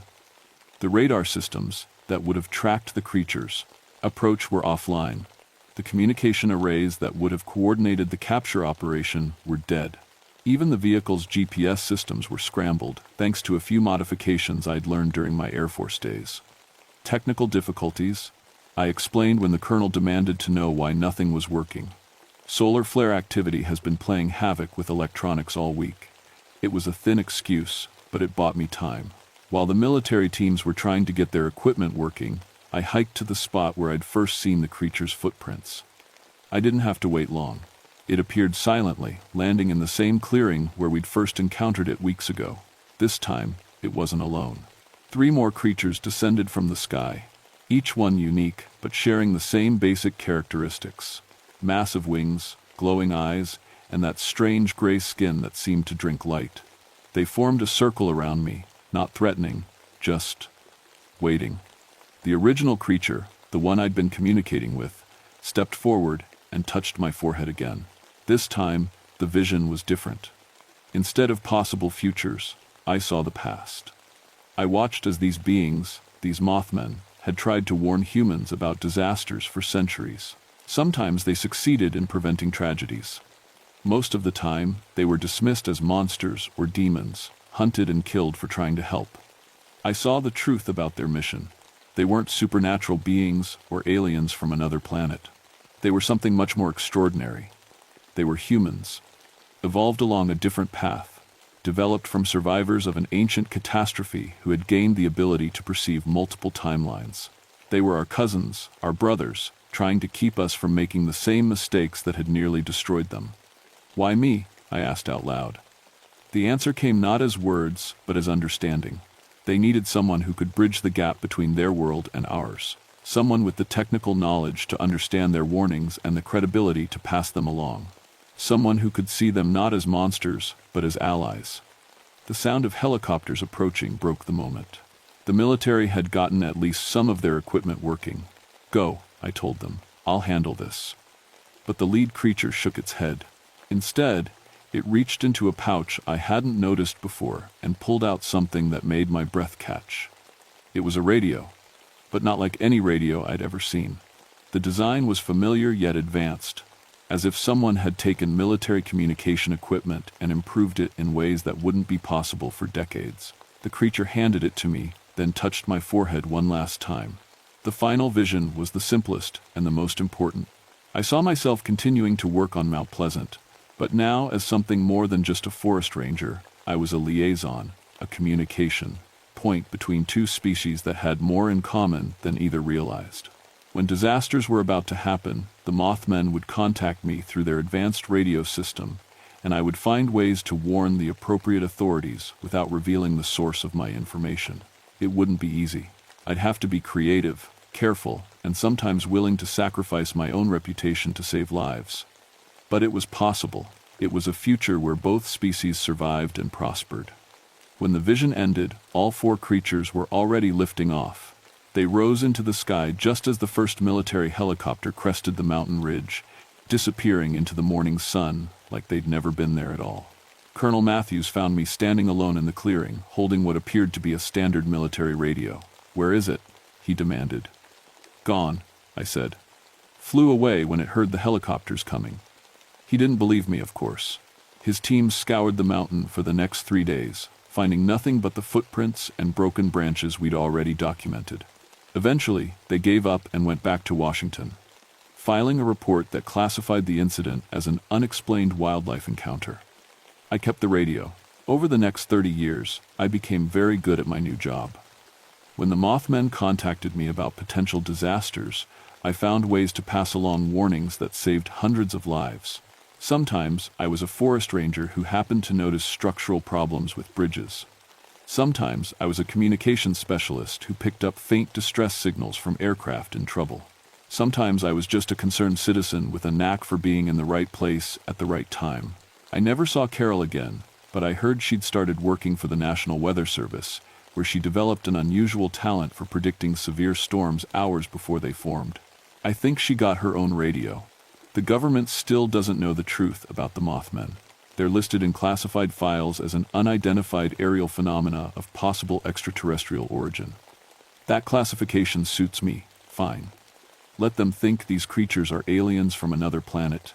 It's safer than knowing they're actually our own distant relatives, trying to keep us from destroying ourselves the way their ancestors nearly did. I retired from active ranger duty 5 years ago, but I still live on Mount Pleasant. My replacement thinks I'm just a lonely old man who likes to hike the mountain trails at night. He doesn't know about the radio hidden in my equipment shed, or about the messages I receive when disaster is approaching. The Mothmen are still out there, still watching over us.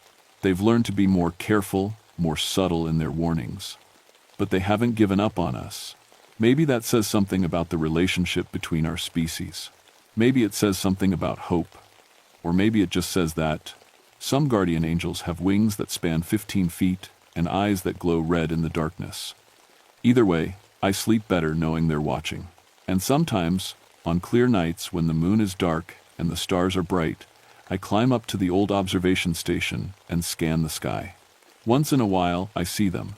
Dark shapes moving against the starfield, too large to be birds, too graceful to be aircraft. When that happens, I wave. And sometimes, just sometimes, I swear they wave back. The mountain keeps its secrets, but some secrets are worth keeping. My name is Peter Nightfall, and I've spent 46 years learning that the most important truths are often the ones we're not supposed to believe.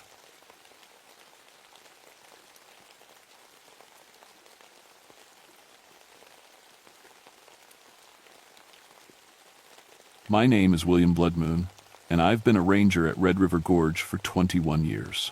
In that time, I've tracked black bears through winter storms, pulled lost hikers out of cliff faces, and dealt with every kind of wildlife Kentucky has to offer. My Special Forces training taught me that every threat has a weakness. Every predator follows patterns you can learn. I thought I knew these mountains better than anyone. That was before October 1990, when the harvest moon hung fat and orange over the sandstone cliffs, and something started hunting people. The Daniel Boone National Forest covers thousands of acres of rough country. Red River Gorge sits right in the heart of it, with rock arches carved by wind and water, deep caves that go back for miles, and forests so thick you can walk 20 feet off the trail and disappear forever. It's beautiful country, but it's wild country, the kind of place where people still tell stories their great-grandparents heard. I never paid much attention to those stories. Mountain folk have always talked about strange things in the deep woods. Moonshiners used to blame missing batches on something with yellow eyes. Civil War veterans swore they'd seen soldiers who weren't quite human anymore, changed by the horrors they'd lived through. Old Cherokee families still whispered about curses that could turn a man into a beast when the moon was right. Stories. That's all I thought they were. My partner Jake Moonrunner felt different. Jake was Cherokee, born and raised in the mountains, and he listened to the old stories with respect. He'd grown up hearing his grandfather talk about the old ways, about times when the line between man and animal wasn't as clear as city people like to think. These mountains remember things, Jake would say when we were out on patrol. They've seen a lot of blood, a lot of pain. Sometimes that leaves marks. I'd laugh and shake my head. My job was dealing with real problems. Lost hikers, illegal campers, the occasional poacher. I didn't have time for ghost stories. That changed on October 15th, when Sarah Chen came running out of the woods. Sarah was an experienced backpacker, the kind who knew what she was doing out there. She'd been camping with her boyfriend Mark in the backcountry, 20 miles from the nearest road. When she stumbled into our ranger station that morning, she was shaking so hard she could barely talk. "Something's following us," she kept saying. "Something big. It's been watching our camp for 3 nights." Jake handed her coffee while I got out the incident report forms. "Can you describe what you saw?" "At first we thought it was a bear," Sarah said. "We'd hear it moving around our camp at night, breaking branches. But bears don't. Bears don't walk on 2 legs. I looked up from my paperwork. 2 legs? Mark saw it clearly the second night. He went out to check our food hang, and it was standing by the Tinyuwai Creek. Tall as a man, but wrong somehow. covered in dark fur, with a long snout and yellow eyes that reflected our flashlight. Standard protocol was to investigate any wildlife encounter that might involve an aggressive predator. But something about Sarah's description bothered me. Kentucky has black bears, but they rarely bother campers who follow proper food storage. And they certainly don't stand upright and stare people down. "Where's Mark now?" Jake asked. Sarah's face went white. He didn't make it out. "Last night the thing came right into our camp. Mark told me to run, said he'd be right behind me. But when I looked back," she started shaking again. It had him, and it was dragging him toward the trees." Jake and I exchanged looks. A missing person changed everything. We called for backup, gathered our gear, and prepared to head into the backcountry. As we loaded the truck, Jake checked his equipment twice. Along with the standard ranger gear, he packed some items I didn't recognize. Small pouches of what looked like herbs, a necklace with carved symbols, and a knife with a strange silver blade. "Expecting something special out there?" I asked. Jake looked up at the afternoon sky, where the harvest moon was already visible as a pale ghost. "My grandfather always said to carry silver during harvest moon, just in case." I should have listened to him. The hike into the backcountry took us 3 hours, following deer trails and creek beds through forests that seemed quieter than usual. Normally, these woods were full of sound: birds calling, squirrels chattering, the rustle of small animals in the underbrush. But as we got deeper into the gorge, the silence grew heavy around us. "Wildlife spooked," Jake observed, scanning the trees. "Something's got them running scared." We found Sarah and Mark's campsite just as the sun was setting. Their tent was shredded, sleeping bags scattered across the clearing, dark stains on the ground that could have been blood. But it was the tracks that made my skin crawl. They started as human footprints near the tent. Bare feet, large, with deep impressions that suggested someone heavy. But as the trail led away from the camp, the prints began to change. The heel marks deepened, toes elongated into claw marks. By the time the tracks reached the tree line, they were clearly animal, but bigger than any bear I'd ever seen. "This isn't right," I muttered, kneeling beside one of the clearer prints. "Looks like someone was walking normally then, changed." Jake was examining claw marks on a nearby oak tree. They started about 3 feet up and stretched to nearly 8 feet high. Whatever did this was big, and it was marking territory. We followed the trail as far as we could in the fading light, but it led deep into a section of the gorge where the rock formations created a maze of passages and dead ends. When full darkness fell, we had no choice but to make our own camp and wait for morning. That was our first mistake. I woke around midnight to the sound of something large moving through the trees beyond our campfire. Jake was already sitting up, his hand on that strange silver knife. "How long has it been out there?" I whispered. 20 minutes. It's circling us, staying just out of the light." We sat in silence, listening to the deliberate crack of branches as whatever it was moved around our camp. The sounds were wrong somehow, too rhythmic, too purposeful, like something that knew exactly what it was doing. Then we heard the breathing. It was deep and rough, coming from multiple directions at once, as if several large animals had surrounded us. But when I swept my flashlight across the tree line, I caught only glimpses of yellow eyes that reflected the light before disappearing. "Jake," I said quietly, "what exactly did your grandfather tell you about harvest moon?" He said, "There are some people who change when the moon is full. Not by choice. It's a curse that goes back generations, passed down through families or spread through." He paused. "Through bites." The breathing stopped. In the sudden silence, we could hear our own hearts beating. Then something howled. It wasn't a wolf howl or a coyote call. It was deeper, more complex. Almost like a human voice trying to form words it couldn't quite remember. Other howls answered from different directions, creating a chorus that echoed off the stone walls of the gorge. "Pack hunters," Jake said. "They're coordinating." That's when I saw the first one clearly. It stepped into the edge of our firelight like it owned the place. 8 feet tall, covered in dark brown fur, with a wolf's head on a man's powerful body. Its eyes were intelligent, calculating. It looked at us the way a person might size up a problem. Then it smiled, showing teeth like white daggers. "Oh God," I breathed. "That's not an animal." More shapes moved in the darkness behind it. I counted at least 5, maybe more. They were talking to each other in low growls and huffs that sounded almost like a language. The leader, because that's clearly what it was, took a step closer. When it spoke, the words came out mangled by its changed throat, but they were definitely words. Where is the woman? My blood turned to ice. It was asking about Sarah. Jake was on his feet, silver knife in his hand. William, we need to move. Now. But we were surrounded. As the creatures closed in, I could see details that would haunt my nightmares. Some were fully transformed into wolf beasts. Others were caught partway between human and animal, with human hands ending in claws, or faces that were almost human except for the elongated jaws and fangs. One of them, I realized with horror, was wearing the torn remains of a hiking shirt. "Mark?" I called out. The thing that had been Mark Chen turned its yellow eyes toward me. For a moment, I saw recognition flicker there. Then it opened its mouth and let out a sound of pure anguish, part howl, part human scream. That's when Jake grabbed my arm and pulled me toward the cliff face behind our camp. "There's a cave back here," he shouted. "Move!" We ran for our lives as the pack gave chase, their howls echoing off the rocks like the screams of the damned. The cave Jake led us to was barely wide enough for a man, but it went back into the cliff face, further than our flashlights could reach. We squeezed through the opening just as claws raked across the stone where we'd been standing. The creatures couldn't follow us into the narrow passage, but they didn't give up. For hours, we listened to them, scratching at the entrance, testing for weak spots. Sometimes one would try to squeeze partway in, filling the opening with fur and rage and the smell of wet earth. "This is temporary," Jake said, checking his gear. "They're smart enough to wait us out." We were trapped, but at least we had time to think. I tried to process what we'd seen. "Those weren't animals, Jake. Some of them were people. Changed people. Lycanthropy," he said simply.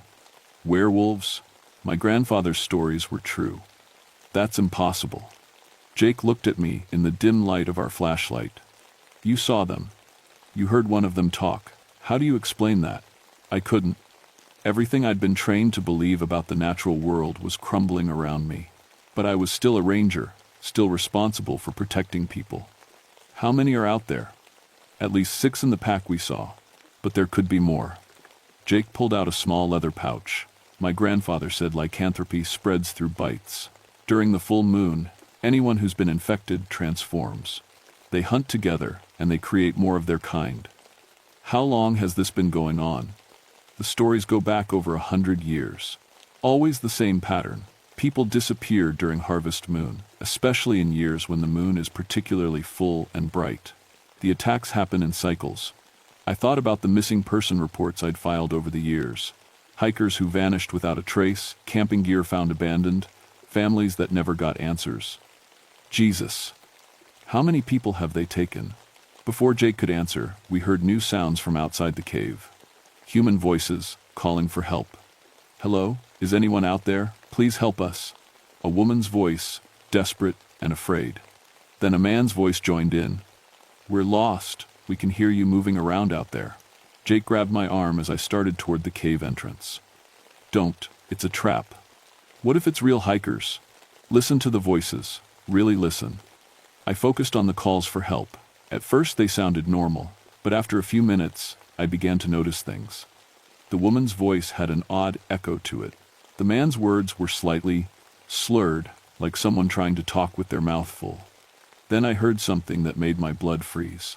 Between the calls for help, I could hear low growling and what sounded like pack communication.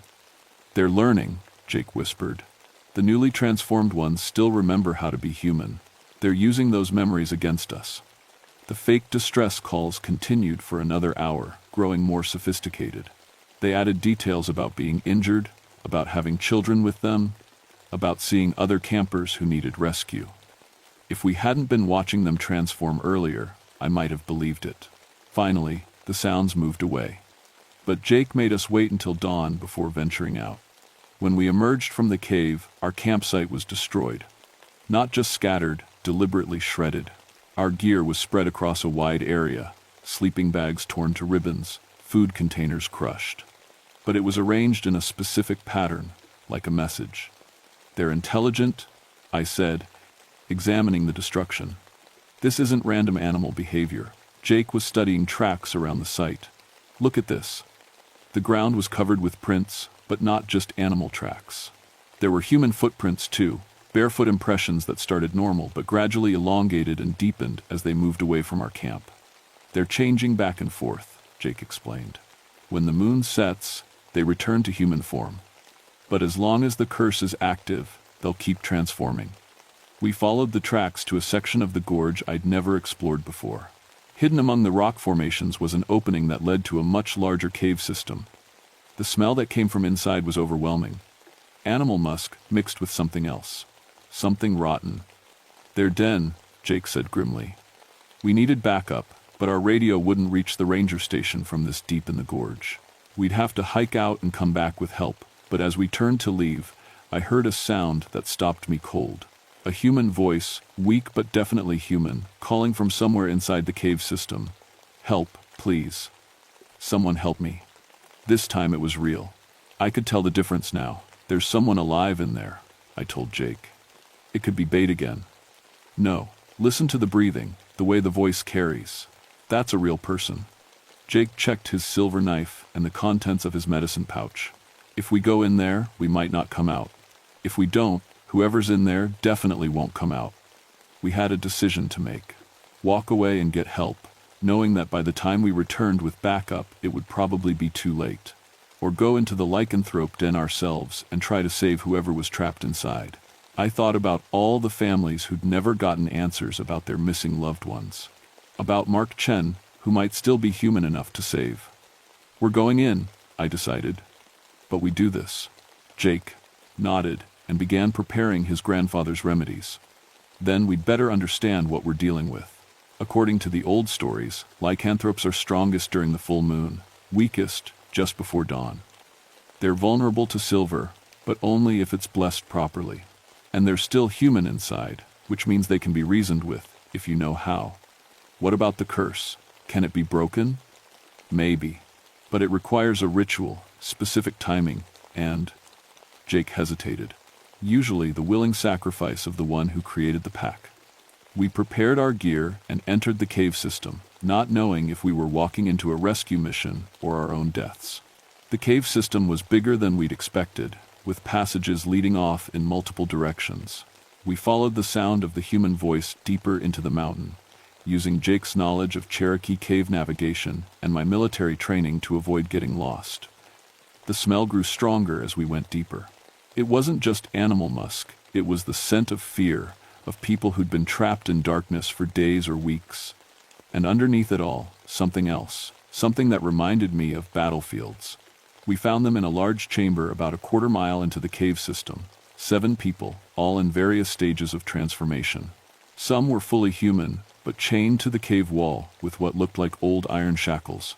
Others were partially changed. Human bodies with wolf-like features, or faces that shifted between human and animal as we watched. They were conscious but trapped in bodies they couldn't control. And in the center of the chamber, directing the others with growls and gestures, was the Alpha. He was massive, easily 8.5 feet tall, covered in silver-gray fur that marked him as the pack leader. But when he turned to face us, I saw something in his yellow eyes that was purely human. Intelligence, recognition, and terrible, ancient sadness. "Rangers," he said, his voice a deep rumble that somehow formed clear words. "You should not have come here."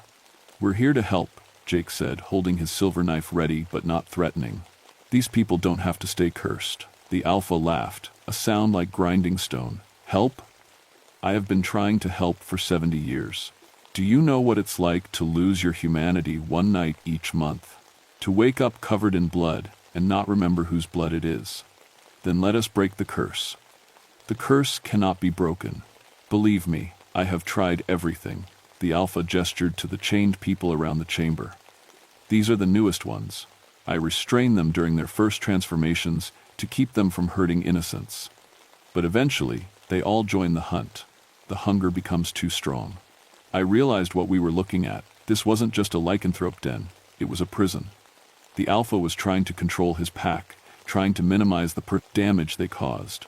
"How did it start?" I asked. The Alpha's form shimmered, becoming more human as he concentrated on speech. Civil War. My unit was trapped behind enemy lines, starving, desperate. We found a Cherokee medicine man who offered us power to survive. We thought he meant strength, endurance. We didn't understand the price. Jake stepped forward. What was the medicine man's name? Walks with Wolves. He said we had dishonored the land with our war, and we would pay by becoming the beasts we already were inside. Jake's face went pale. Walks with Wolves was my great-great-grandfather. The stories say he placed curses on soldiers who desecrated Cherokee burial grounds. Then you know how to break it. Maybe. But it requires the willing sacrifice of the original pack leader during the peak of transformation. The Alpha nodded slowly. I have lived with this curse for 70 years. I have seen it spread to dozens of innocent people. I am ready to die if it means freeing them. But before we could discuss the ritual, we heard howls echoing through the cave system. The other pack members were returning. Dawn is coming, the Alpha said urgently. During transformation back to human form, the pack is most vulnerable. If you're going to perform the ritual, it has to be now. Jake began pulling items from his medicine pouch, herbs, carved symbols, and a small container of what looked like blessed oil. I need you to maintain the circle while I prepare the Cherokee cleansing ritual. The sounds of the approaching pack grew louder. Through the cave entrance, I could see the first hints of dawn light. The chained prisoners began to moan and writhe as their transformation started to reverse. That's when the pack burst into the chamber. 6 massive werewolves, moving with coordinated purpose. But something was wrong with them. Their eyes weren't intelligent like the Alphas, they were wild, feral. These weren't people fighting to maintain their humanity. These were creatures that had given in completely to the curse. The new ones, the Alpha growled, placing himself between us and the attacking pack. They have forgotten how to be human. The fight that followed was unlike anything my military training had prepared me for. These weren't just large predators. They were supernaturally strong and fast, with human intelligence guiding their animal instincts. Jake worked frantically to complete the ritual, while I used my rifle, and the Alpha fought his own pack. But conventional bullets barely slowed them down. Only Jake's silver knife seemed to cause real damage. "William," Jake shouted over the snarling and gunfire. "I need the Alpha in the center of the circle when I finish the incantation." The Alpha was holding his own against 3 werewolves, but he was outnumbered. I made a decision that went against every survival instinct I had. I dropped my useless rifle and grabbed the silver knife from Jake. The blade felt strange in my hand, warm and almost alive. When I drove it into the nearest werewolf's shoulder, the creature screamed and fell back, silver fire spreading from the wound. "The knife is blessed," Jake called out. "It will hurt them, but only killing the Alpha during the ritual will break the curse." I fought my way to the Alpha's side. Together, we drove the pack back long enough for Jake to complete his preparations. "I'm ready," Jake announced. "But this has to be the Alpha's choice." The pack leader looked at me with eyes that held 70 years of guilt and pain. "Tell the families. Tell them their loved ones fought the curse as long as they could." He stepped into Jake's ritual circle, just as the silver fire from his own transformation began to consume him. The effect was immediate and dramatic. Silver light exploded from the circle, washing over every werewolf in the chamber. The pack members collapsed, their wolf forms dissolving as the curse was broken. The chained prisoners completed their transformations back to human form and stayed human. When the light faded, the Alpha was gone. In his place lay an old man in tattered Civil War uniform, finally at peace. We got the survivors out of the cave system as the sun rose fully over Red River Gorge. 7 people who had been missing for periods ranging from 3 weeks to 6 months, all alive but traumatized by their experience.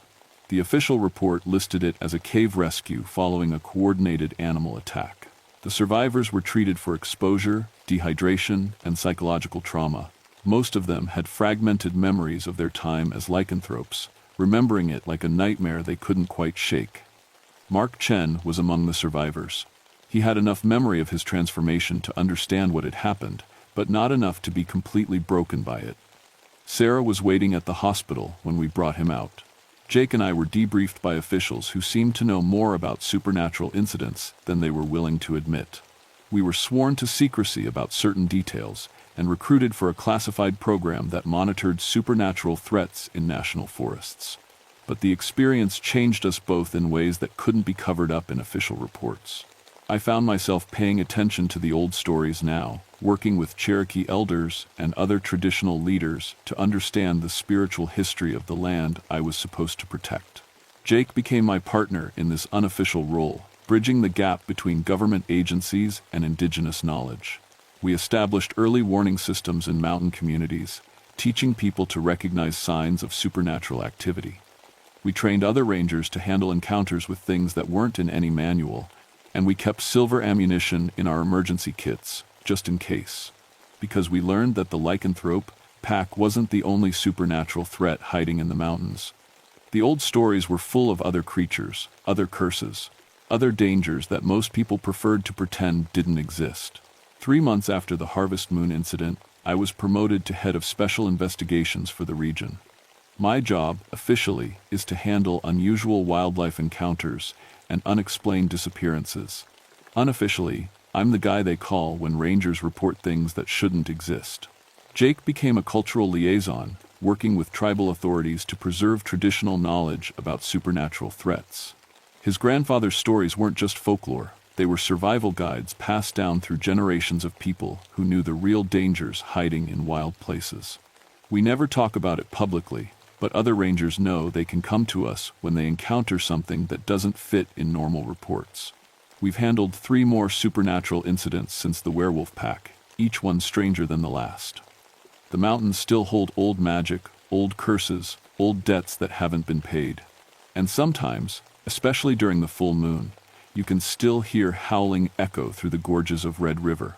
Not from wolves, but from the spirits of those who died cursed, warning others to stay away from places where the line between human and beast grows thin. I tell new rangers to respect the old stories, to listen when local people share their knowledge, and to always carry something silver when they're working alone in the deep woods. Because I learned that some legends are true, and the ones that are true are usually the ones you most need to believe. My name is William Bloodmoon, and I've been protecting these mountains for over 30 years now.